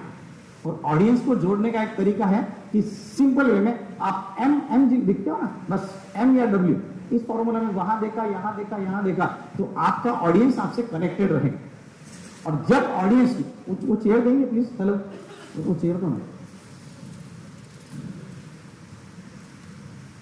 और इंपॉर्टेंट बात तो तब होता है कि जब आप आई कांटेक्ट करते हो तो ऑडियंस की बॉडी लैंग्वेज, हमारी बॉडी लैंग्वेज की बात और है, ऑडियंस की बॉडी लैंग्वेज हमको समझ में आती है। अब आपको ऑडियंस जब आपको सुन रहा है तो वो क्या करता है, बैठ के ऐसा सुनता है ध्यान से। आपकी नजर पड़ी, यस, उसको लगता है कि यस, मतलब वो हमको सुन रहा है। अगर आपकी नजर नहीं पड़ी, आपने उससे ब्रेकअप कर लिया, तोड़ दिया, तो फिर वो धीरे धीरे शुरू होगा। आपका भाषण चल रहा है, आप में खुश है क्योंकि आपने इतने सारे पन्ने लिख के लाए, आपने 1 घंटे का टाइम लिया, आपको तो पूरा लेना ही है, और ये सोचते कि चलो 1 घंटा में आराम से एसी में नींद ले लिया हूं। तो आपका ऑडियंस आपसे टूट गया, आपकी बात भी समझ में नहीं, आपका भी समय बर्बाद, उनका भी समय। ऑडियंस जब इसी स्थिति में आना शुरू करें तो आप ऐसा समझ जाए कि आपको रुकने की जरूरत है, ऐसा धीरे धीरे जाना शुरू कर दें तो आप समझ जाइए। मेरी वाइफ को अक्सर मेरे स्पीच में लेके जाने की कोशिश करता था, वो हैदराबाद से, माफ करे अब इस दुनिया में वो नहीं है, लेकिन वो मुझे बोलते कि आमतौर पर आप मराठी में बात करते हो, मैं नहीं जाता। मतलब मैं मराठी हिंदी दोनों भाषाओं में बात करूंगा, तुम चलो। एक हमारे यहाँ पे ऑडिटोरियम है करीबन 1000-1500 लोगों का, और उसको मैं लेके जाने के पीछे मेरा पर्पज, मेरा स्वार्थ बड़ा अलग था। उसको सामने बिठा के रख देता था, उसको भी वही हो जाता था। फिर थोड़ी देर से हम स्टेज पे आ जाते थे और मेरी स्पीच चलते रहती थी। और एक दिन क्या हुआ, एक दिन स्पीच चलते चलते उसने एक चीट पे कुछ लिखा, डोर कीपर को बुलाया और बोला साहब को ये दे दो। बहुत सी बार होता है ना, कुछ पॉइंट आ जाते हैं, इस पॉइंट पे बात करो, इस पॉइंट पे। और जैसे मैंने देखा कि वो चीट पे लिखा था KISS किस, अब वो आते आते वो जो डोर कीपर था उसने भी ये पढ़ा और उसको पढ़ने के बाद लगा ये कौन सी फालतू मैडम है, सर इतना अच्छा भाषण दे रहे हैं और ये इधर किस लिख कर भेज रहे हैं इनको, ये क्या मस्ती है। लेकिन उसको समझ में नहीं आया, उसकी बुद्धि उतनी थी तो उसने समझ। जब मेरे पास ये चीट पहुंची तो मुझे समझ में आ गया कि मुझे अब रुकना चाहिए। क्यों रुकना चाहिए? उसमें लिखा था keep it short and sweet, KISS। मैं इसके साथ साथ आपके एटीट्यूड को भी जोड़ता हूँ कि हम लोगों के दिमाग में सबसे पहले कौन सी बात आई। बस यही हमारा दृष्टिकोण है ना, सारा गड़बड़ करता है। हमारी इस दृष्टिकोण को भी समझना होगा कि जब तक हम डीप में जाकर उस बात को समझ नहीं लेते हैं कि एग्जैक्टली इसके पीछे क्या होगा, एग्जैक्टली इसके पीछे क्या होगा, अगर ये बात हमको नहीं समझ में आई तो कहीं ना कहीं मिसअंडरस्टैंडिंग क्रिएट होती है। हमारी बॉडी लैंग्वेज भी बहुत सारी बात करती है। एक छोटा सा किस्सा सुना दूं, जरा काल्पनिक होगा यहाँ के लिए। जैसे मान लो वरंगल से कोई हैदराबाद आता है, रोज ड्यूटी करता है, एक सरदार जी थे, रोज वरंगल से बैठ, कितना टाइम लगता है वरंगल से आने को? 2 घंटा बस, करेक्ट। हाँ, तो वरंगल एग्जैक्ट एग्जांपल। वो 2 घंटे की ड्यूटी, 2 घंटे का प्रवास करके यहाँ पर आते थे और वो सरदार जी जैसे ही बस में चढ़ते थे और वो कंडक्टर को, बस कंडक्टर को, मैं करतार सिंह टिकट नहीं निकालूंगा, और वो बस कंडक्टर डर जाता था कि अरे यार अभी ये करतार सिंह से टिकट मांगो और ये कहीं एक लाफा लगा दे। तो उसने बहुत दिन तक विचार किया, लेकिन बोले बस चेक हो गई तो मेरी ड्यूटी भी चली जाएगी, मेरा सर्विस चला जाएगा, अभी कैसे करेंगे। तो फिर उसने बिल्कुल देखा और रमेश भाई साहब के पास पहुंच गए। बोले गुरुजी आप तो कोई सलाह दे दो, ये बंदा आता है रोज, मैं करतार सिंह टिकट नहीं निकालूंगा और मेरी बस में चढ़ जाता है, मुझे बड़ा डर लगता है किसी दिन कोई आ गया और ये अगर चेक हो गया तो मैं तो चला जाऊंगा, बगैर मतलब के चला जाऊंगा। गुरुजी ने सलाह दे दी कि भाई तुम एक काम करो, थोड़ा कॉन्फिडेंस बढ़ा लो, जिम विम ज्वाइन कर लो, दूध दूध पियो, बढ़िया अपनी बॉडी बना लो, खड़े हो जाओ। 1 महीने तक उसने वही काम किया, 1 महीने की छुट्टी ले ली और पहुंच गया वहां पर। और फिर 1 महीने के बाद जिस दिन ज्वाइन किया उस दिन खड़ा होकर देखा कि आज तो करतार सिंह को आने थे, आज करतार सिंह से निपट ही लेंगे। और जैसे ही करतार सिंह आया और करतार सिंह ने कहा मैं करतार सिंह टिकट नहीं निकालूंगा, और अंदर जाके बैठने लगा, कंडक्टर साहब उठे, अरे ओ करतार सिंह रुक, टिकट निकालनी पड़ेगी। तो बोले क्यों? बोले क्यों नहीं निकालेगा, तेरे बाप को भी निकालनी पड़ेगी। उसने जेब से पास निकाला, बोला मेरे पास पास है ना। हमारी बॉडी लैंग्वेज भी बात करती है और हमारी बॉडी लैंग्वेज छोटे से छोटे बच्चे भी समझते हैं। जब आप छोटे बच्चे को डांटते हो तो आपने देखा होगा कि छोटी सी बड़ी आंखें इतनी भी कर लो बच्चा डर जाता है, मतलब बच्चे को भी समझते हैं। तो हमारी बॉडी लैंग्वेज सबको समझती है। और इसी के साथ साथ है अभी समय, कितना समय बचा है? 20 थोड़ा नहीं, जो भी प्रोटोकॉल में बैठे हैं 5-10 मिनट में बात खत्म करूंगा। सबसे इंपॉर्टेंट पार्ट, अभी आपने हाथों की पोजीशन देख ली, पैरों की पोजीशन देख ली, आपकी आंखों की पोजीशन देख ली, आपकी अपनी बॉडी लैंग्वेज भी देख ली, ऑडियंस की भी बॉडी लैंग्वेज देख ली, लेकिन एक सबसे इंपॉर्टेंट पार्ट है वॉइस मॉड्यूलेशन। अगर हमारा वॉइस मॉड्यूलेशन ठीक नहीं हो, आवाज का चढ़ाव उतार ठीक नहीं हो, तो बहुत सारी दिक्कतें हमारे यहाँ पर खड़ी हो सकती है, बहुत सारी दिक्कतें खड़ी होती है। अगर आपको एक जगह खड़े रहकर बात करने को बोल दे और यहाँ से मैं अनिल राठी, मैं अमरावती से आया हूँ, मैं फिल्म डिस्ट्रीब्यूटर हूँ, मैं M.Com तक पढ़ा हूँ, मैं 12th मराठी भी फेल हूँ, मेरी हॉबी है, मैंने 71 बार डोनेट किया, ऐसा वैसा, कितनी देर सुनेंगे आप? कितनी देर सुनेंगे? सुन ही नहीं पाएंगे। लेकिन इसी बात को अगर मैं दूसरे ढंग से कहना शुरू करूं तो, क्योंकि इतना होता है कि आपका इंट्रोडक्शन, आपको मान लो लिफ्ट में कुछ मिल गया, लिफ्ट में कोई मिल गया, वो 5वें माले पे उतर रहा है, आप 7वें माले पे उतर रहे हो, तो आपके पास समय कितना है? 5 माले तक। 5 माले के अंदर आपका इंट्रोडक्शन उसको पूरा होना चाहिए और उसके अंदर क्यूरियोसिटी पैदा हो जाना चाहिए कि अरे ये बंदा कौन था, उतर तो गया लेकिन इसको मिलना है। निकलते निकलते आपको आपका कार्ड मांग ले, या एटलीस्ट इसको कह दे कि भाई साहब आपका टेलीफोन नंबर तो दे दो, मोबाइल नंबर दे दो, मैं आपसे फिर बात करना चाहूंगा। Elevator speech. इतने शॉर्टकट में हमारा प्रेजेंटेशन इतने ठीक ढंग से हो जाए और वो कमाल सिर्फ और सिर्फ हमारा वॉइस मॉड्यूलेशन कर सकता है। आपने कई फिल्म स्टार लोगों को देखा होगा, संजय कुमार को देखा होगा, नाना पाटेकर को देखा होगा, इधर के तो मुझे ज्यादा स्टार पता नहीं है, चिरंजीवी और नागार्जुन ऐसे कुछ लोग जानता हूं, लेकिन आपने इन लोगों को देखा होगा कि जब भी इनकी बात चलती है, डायलॉग डिलीवरी चलती है, तो इतनी पावरफुल होती है, इतनी पावरफुल होती है कि पूछो मत। अब एग्जाम्पल के तौर पे थोड़ा सा एक मजाकिया एग्जाम्पल ले लेता हूं। राम की शादी में शाम की बहन को मत छेड़ना, राम की शादी में शाम की बहन को मत छेड़ना। एक सिंपल एक कोट है, क्या प्रतीत होता है इससे? कोई तो भी राम की शादी है, वहां पे शाम की सिस्टर आने वाली है, उसको छेड़ना नहीं, बस इतना ही हुआ ना, इतना ही है। अभी इसी सेंटेंस के 4 मीनिंग कम से कम निकलेंगे, कम से कम 4 से 5 मीनिंग। राम की शादी में श्याम की बहन को मत छेड़ना। किसकी शादी में? राम की शादी, मतलब और किसी की शादी में छेड़ा तो? राम की शादी में श्याम की बहन को मत छेड़ना। कहां मत छेड़ना? मतलब और कोई फंक्शन में छेड़ा तो? राम की शादी में श्याम की बहन को मत छेड़ना। किसको मत छेड़ना? मतलब और किसी की बहन को छेड़ा तो? ये मजाक के तौर पे ले रहा हूं, आप बहुत सीरियस माने इसको, लेकिन आपकी मुस्कुराहट भी लगती है कि चलो ऐसी मजाक चलेगी भी। राम की शादी में श्याम की बहन को मत छेड़ना। उसकी मिसेस को छेड़ा तो चलेगा, उसकी साली को छेड़ा तो चलेगा। अभी कोई राम श्याम हो तो आप इसको एक बस ऐसा पकड़ लीजिए, संयोग है जैसा इन्होंने किया और संयोग जम गया। तो सिंपल वॉइस मॉड्यूलेशन जो है वो बहुत इंपॉर्टेंट है, लेकिन सिंपल वॉइस मॉड्यूलेशन के साथ साथ ये जब आप कोई बात कहना चाहते हो, जो मुद्दा आप रखना चाहते हो, प्रेशर सारा उसी के ऊपर होना चाहिए, ताकि सामने वाले को ये बात समझ में आए कि यस ये इंपॉर्टेंट पार्ट है। कपड़े क्या पहने वो इंपॉर्टेंट नहीं था, कौन से गांव गए वो इंपॉर्टेंट नहीं था, मीटिंग में क्या हो रहा है ये इंपॉर्टेंट नहीं था, लेकिन मीटिंग में क्या होना चाहिए ये इंपॉर्टेंट था, और उसी बात को हम बताने की कोशिश करें। और जब ये बातें हम धीरे धीरे करना शुरू करते हैं तो हमारे व्यक्तिगत जीवन में इसका बहुत बड़ा प्रभाव पड़ता है, बहुत बड़ा प्रभाव होता है। चूंकि मैंने अभी बताया, मैं एक छोटा सा किस्सा, एक प्रैक्टिकल किस्सा शेयर करूं आपके साथ। मतलब घर में जो तनाव भी बढ़ता है तो तनाव बढ़ने के छोटे छोटे कारण होते हैं, बहुत बड़े कारण नहीं है। जिंदगी में अगर किसी के तनाव है तो तनाव का भी बहुत 2 छोटे कारण होते हैं, ज्यादा बड़े कारण भी नहीं होते। या तो पास्ट में जीता है या भविष्य की चिंताएं करते रहता है, इससे अलावा बहुत बड़े कारण कहीं पर भी नहीं है।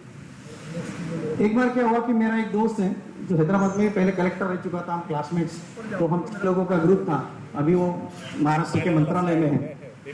तो नितिन गदरे करके उसका नाम है। तो नितिन अमरावती में आया था और हम बचपन से 6 लोगों का मिडिल स्कूल का, हाई स्कूल का ग्रुप था। तो मैंने नितिन से कहा कि नितिन घर पे आओगे क्या? तो बोले हाँ मुझे माता पिता से भी मिलना है, अंकल आंटी से भी मिलना है, और मैंने भाभी जी को भी नहीं देखा तो उनसे भी मिलना है, क्योंकि 20 साल 25 साल बाद आ रहा था। मतलब बिल्कुल आ जाओ।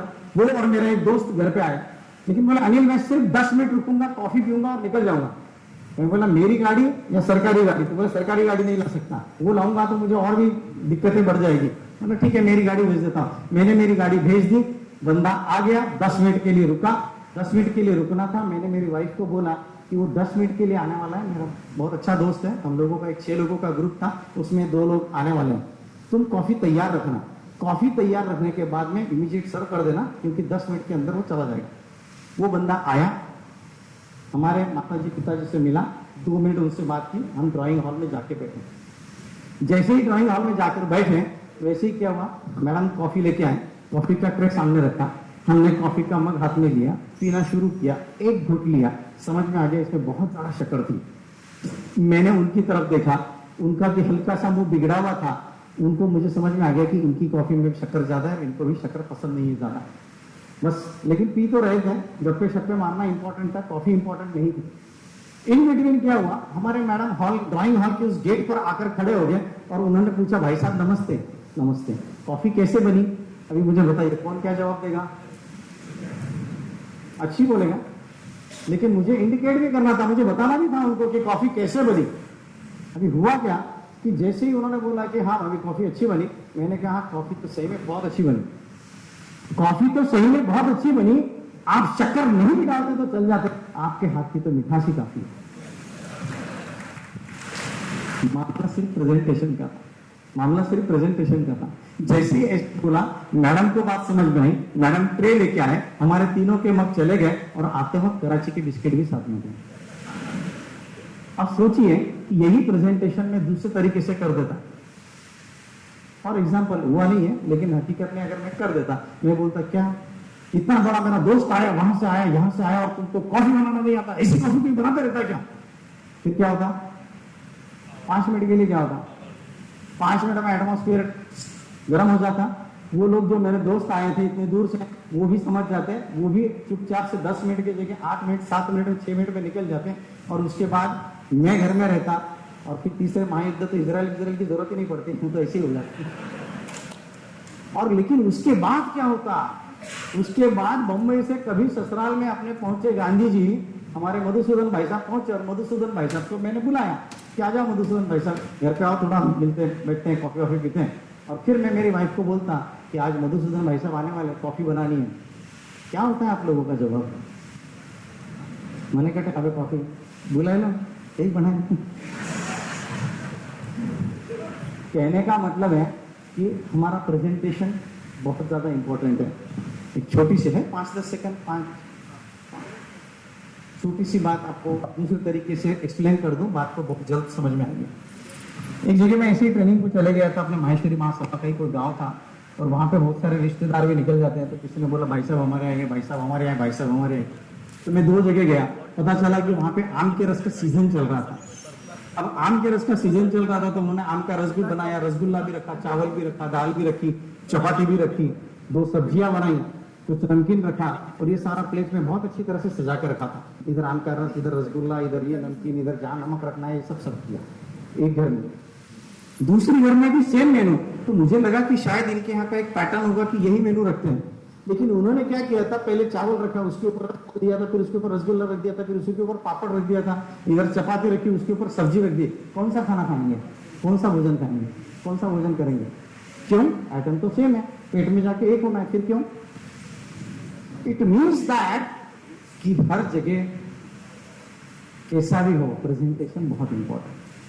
हम लोग हमारे बात रखने का तरीका जो होता है वो बहुत इंपॉर्टेंट है, और आपके बात में कितना इंपॉर्टेंस है वो बात वाली बात है, लेकिन आपकी बात सुनी जाती है तब जब हमारा प्रेजेंटेशन, हमारा वॉइस मॉड्यूलेशन, हमारे शब्दों का उच्चारण, हमारे शब्दों का सिलेक्शन, ये जो होता है वो बहुत जबरदस्त होना चाहिए, क्योंकि वहां से संस्कार, वहां से संस्कृति, ये सारी बातें, वहां से आपकी विद्वत्ता समझ में आती है, आपके उच्चारण से आपकी विद्वत्ता समझ में आती है, आपके शब्दों के चयन से हमारे संस्कार समझ में आते हैं, और ये चीज समझने के लिए और ये चीज सुनने के लिए हमारा प्रेजेंटेशन उतना ही ज्यादा इंपॉर्टेंट होता है। सबसे इंपॉर्टेंट पार्ट कि जब हमारी बात रखनी हो, पूरा मुद्दे से उसको बना लें, जितने शॉर्ट में जितना समय दिया उस समय में हम कंप्लीट करने की कोशिश करें। आज जैसे भी समय का हुआ था तो मुझे बताया गया कि 2000 आने कितना समय लगा, मतलब 24 घंटे, 12 घंटे जाने के, 12 घंटे आने के, तो बोले 24, तो बोले आपके 2400 सेकंड दिए जाते हैं, और मैं पूरी कोशिश कर रहा हूं कि मेरा 2400 सेकंड में यह आपके साथ का वार्तालाप खत्म हो। आपका बहुत बहुत धन्यवाद, आपने मुझे बुलाया, बड़े ध्यान से सुना। जय हिंद, जय भारत, जय महेश।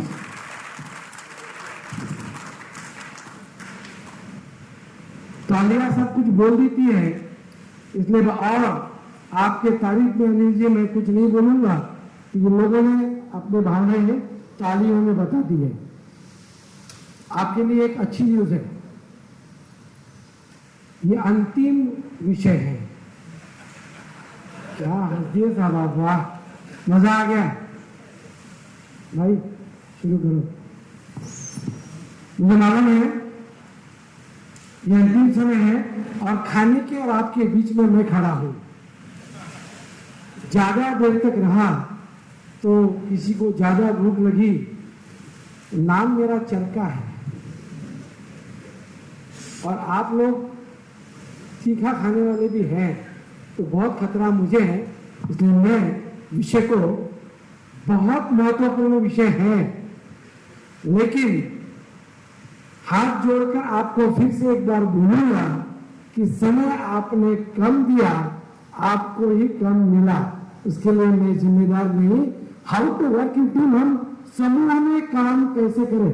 गांधी जी आगे चलिए साहब, अगर मुझे अपना ओपिनियन हैदराबाद के लिए कहना हो, अक्सर हम ये ऐसा कहते हैं कि भाई हम माहेश्वरी 1 और 1 बन जाए तो 11 हो सकते हैं, लेकिन मुझे मालूम है कि यहाँ हैदराबाद में हर एक व्यक्ति कम से कम 11 है साहब, 11, 111, 1008 तो बहुत मिलते हैं, 1111 भी है। तब क्या होता है जब 2 111 मिलते हैं? बात यह है कि अकेला मैं तो बहुत कुछ कर सकता हूं, ऐसा मैं समझता हूं, लेकिन अक्सर वो क्या होता है जब मैं दूसरा के साथ में काम करता हूं, उस दिन क्या मैं वो 11, वो 111 उतना इफेक्टिव रहता हूं क्या? क्या होता है कि एक से एक धुरंधर यहाँ बैठे हैं, फिर भी महासभा की तो बात छोड़ ही दीजिए, अभी तक हम अपने सब प्रॉब्लम 125 साल बताए थे ना, अभी महासभा को हो गए। कुछ भगवान ने अपने साथ में जो कुछ अच्छा दिया ना, थोड़ा सा और भी कुछ साथ में मिक्स कर दिया, उसमें अब मैं ज्यादा नहीं कहूंगा। समूह में हम क्या कर, कैसे काम करें, how to work in team. समूह का मतलब क्या है? Group of people, common understanding. ये संगठन की जो बात हमने की थी कि संगठन कैसा चाहिए, उसी की ये बात है कि अपना कॉमन गोल हो, वैरायटी ऑफ द पीपल हो, सब के सब अच्छे वक्ता हो के नहीं चलेगा, कोई तो एक जन शतरंज उठाने वाला भी चाहिए था। सब प्रकार के जब लोग अपने संगठन में होंगे तभी जाके हम सक्सेसफुल हो सकते हैं। उनके अंदर बार बार एक दूसरे के साथ मिलकर, एक दूसरे के साथ सहयोग कर कर भावना हो, तभी हमारी टीम हो सकती है। नेक्स्ट, टीम में क्या होता है, एक मिनट पीछे एक बहुत इंपॉर्टेंट से बात चलेगी। टीम में आई नहीं होता साहब, टीम में वही होता है, मैं नहीं होती है, वरना मैं सबसे ज्यादा तो आप यहाँ कटती है। हम अगर हैं तो हम कटने से बचेंगे। मैं रोज ही कटती है आप यहाँ, तो एक दिन तो ज्यादा ही कटती होंगी। वो मैं नहीं होना चाहिए, हम होना चाहिए। नेक्स्ट देखिए, ये चित्र बोलते हैं बहुत कुछ। इतने विविधता के साथ में भी अगर एक जगह आए तो हम वो पालेंगे, एक दूसरे को सहना पड़ेगा। नेक्स्ट,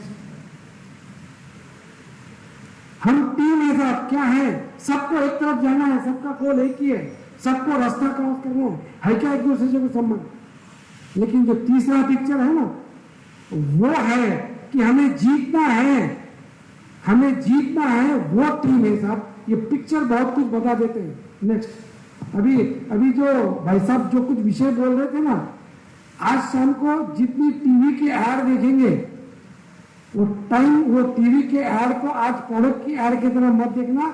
उसमें के वॉइस मॉड्यूलेशन, उसके अंदर छुपे हुए कितनी चीजें हैं, आपको सब कुछ पता चल जाएगी। सब एक धीरे धीरे भाई मैं स्पीड मेरे हाथ में चला हूँ। राठी जी के साथ में मैंने परमिशन ले लिए और उन्होंने बोल दिया चरखा जी आप जितना चाहे उतना बोलो।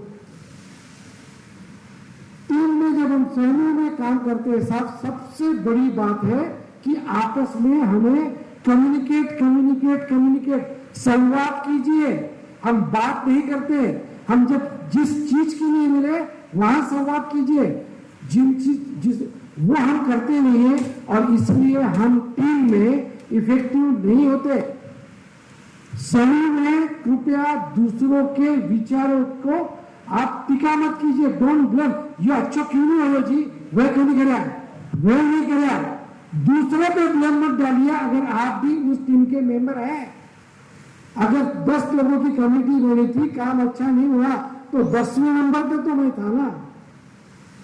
आप सिर्फ दूसरों को ब्लेम मत कीजिए, आप उसका हिस्सा बनिए।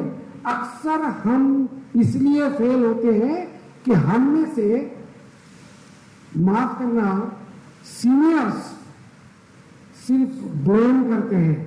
मैं सब सीनियर की बात नहीं कर रहा हूं। सपोर्ट ग्रुप मेंबर्स आइडिया, आपका जो साथी है चाहे वो नया भी हो, अभी उन्होंने बहुत एग्जांपल बताया था कि वो बात उन्होंने मुझे कही, लेकिन मीटिंग में मैंने अपने नाम से बोल दिया। क्या होता अगर मैं ये बोलता कि भाई ये रुको, ये हमारे नए साथी के पास एक बहुत अच्छा विचार आया है, वो विचार तो पूरी सभा का हो जाता, वो मेरा कितना पक्का साथी होता, इतने लोगों में मुझे खुला नहीं करता। ऐसा होता है अगर हम अपने ग्रुप के नेक्स्ट, गेट इन्वॉल्व, सहभागी होइए साहब। अब ऐसे भी तो कार्यकारिणी में आए हैं, जैसे भी आइए, किसी के कोटे में आए, पहचान से आए, जिस तरीके से आए, जीत करके आए, अब आ गए हैं ना, तो उसमें हिस्सा बनिए।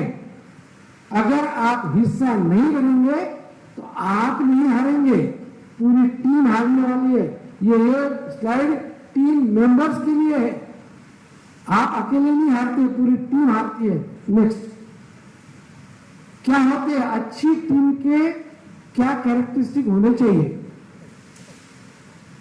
इंटरैक्शन, पहले मैंने कहा बोलिए, इंटरैक्शन का मतलब ट्रांजेक्शन, आप भी बोलिए और दूसरे का भी सुनिए। इंटरैक्शन जब तक आपकी टीम में नहीं होगा, मीटिंग में जाएंगे साहब, अध्यक्ष ने जो तय किया है वो सुन लेंगे, कर लेंगे, क्या उसमें बड़ी बात है।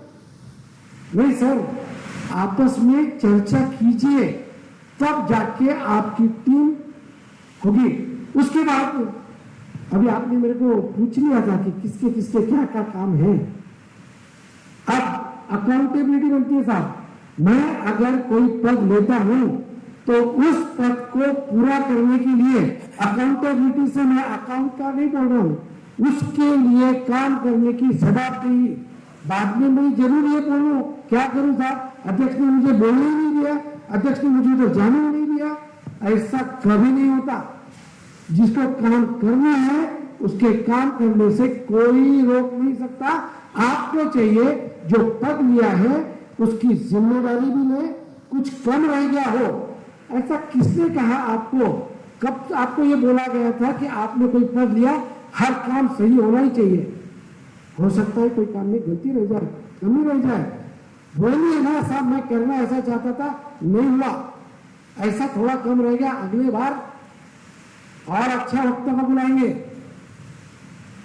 देखो सब कोई नहीं समझा हमारी बात, हो जाने दीजिए, बूंद से चले गए, क्या करते साहब। ये कीजिए आप कि आप वो अकाउंटेबिलिटी लीजिए कि ये काम हमने किया था, इसकी जिम्मेदारी है। कमिटमेंट टू गोल, उद्देश्य के प्रति अलग हो नहीं सकता। आज प्रदेश सभा में एकत्रित मिलकर अगर उद्देश्य है, मैं कौन से लेवल पे हूं इससे कुछ फर्क नहीं पड़ता। मैं शायद एक बहुत छोटा पद पे हूं या कोई बड़े पद पे भी हूं, उद्देश्यों में कतई अलग अलग उद्देश्य हो नहीं सकते साहब। मीटिंग, गोल विदिन गोल, मेरा गोल सबके सामने चमकना है जी, ये गोल नहीं हो सकता, ना होना चाहिए। इसलिए जो गोल है, जो कमिटमेंट है, वो हमेशा गोल के प्रति, उद्देश्य के प्रति अलग अलग नहीं होनी चाहिए। Share planning, share decision making, जब तक आप लोगों को निर्णय लेने की प्रक्रिया में सम्मिलित नहीं करेंगे, तरीका आता है साहब। देखिए ज्यादातर निर्णय तो सीनियर्स ही लेते हैं, लेकिन वो जूनियर को अगर हम उसको सहभागिता का अगर आनंद दे, उसको ये महसूस कराए कि आप भी उसमें सम्मिलित थे, आगे उसको जाके बड़ा आगे चलाना है ना।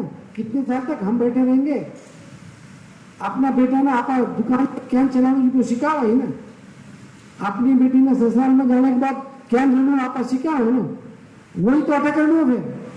अपना कोई जूनियर, अपना कोई छोटा भाई अगर आया, उसको भी डिसीजन मेकिंग के प्रक्रिया में सम्मिलित करें। टीम बिहेवियर और डिसीजन कैसे होना चाहिए, कोड ऑफ कॉपरेशन, एक दूसरे के लिए सहकार्य में क्या जरूरी है, सब बैठकें अटेंड कीजिए, समय से कीजिए। मैं उस दिन की मीटिंग में आता नहीं हूं या मीटिंग में लेट आता हूं, और मेरे आने से पहले या मेरे ना आने के दिन जो कुछ हुआ उसके ऊपर प्रश्न उठाता हूं। मुझे क्या अधिकार है साहब।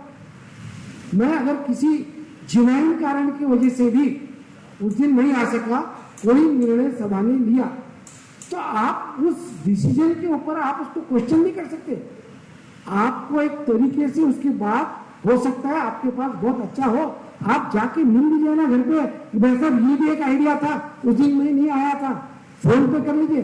उद्देश्य क्या है जो मैंने पहले बोला, अगर वो सही है तो उसमें कुछ फर्क नहीं चाहिए। आपको सब मीटिंग में आना चाहिए, ऑन टाइम चाहिए, show respect to the views of दूसरों ने जो कुछ बात कही, ये बात मैंने पहले भी आपको बताई थी, रिस्पेक्ट कीजिए दूसरों के विचारों का, वरना एक दिन आप कितने भी बड़े विचारवंत हो, वो चार अगर एक जगह आ गए ना, आपकी धज्जियां उड़ा देंगे। ऐसा ना करें। क्रिटिसाइज आइडिया, मैंने पहले उदाहरण दिया था, अब तो मैं बिल्कुल ही रिस्क नहीं लूंगा। कोई भी मुद्दे को विरोध कर सकते हैं आप, व्यक्ति को नहीं।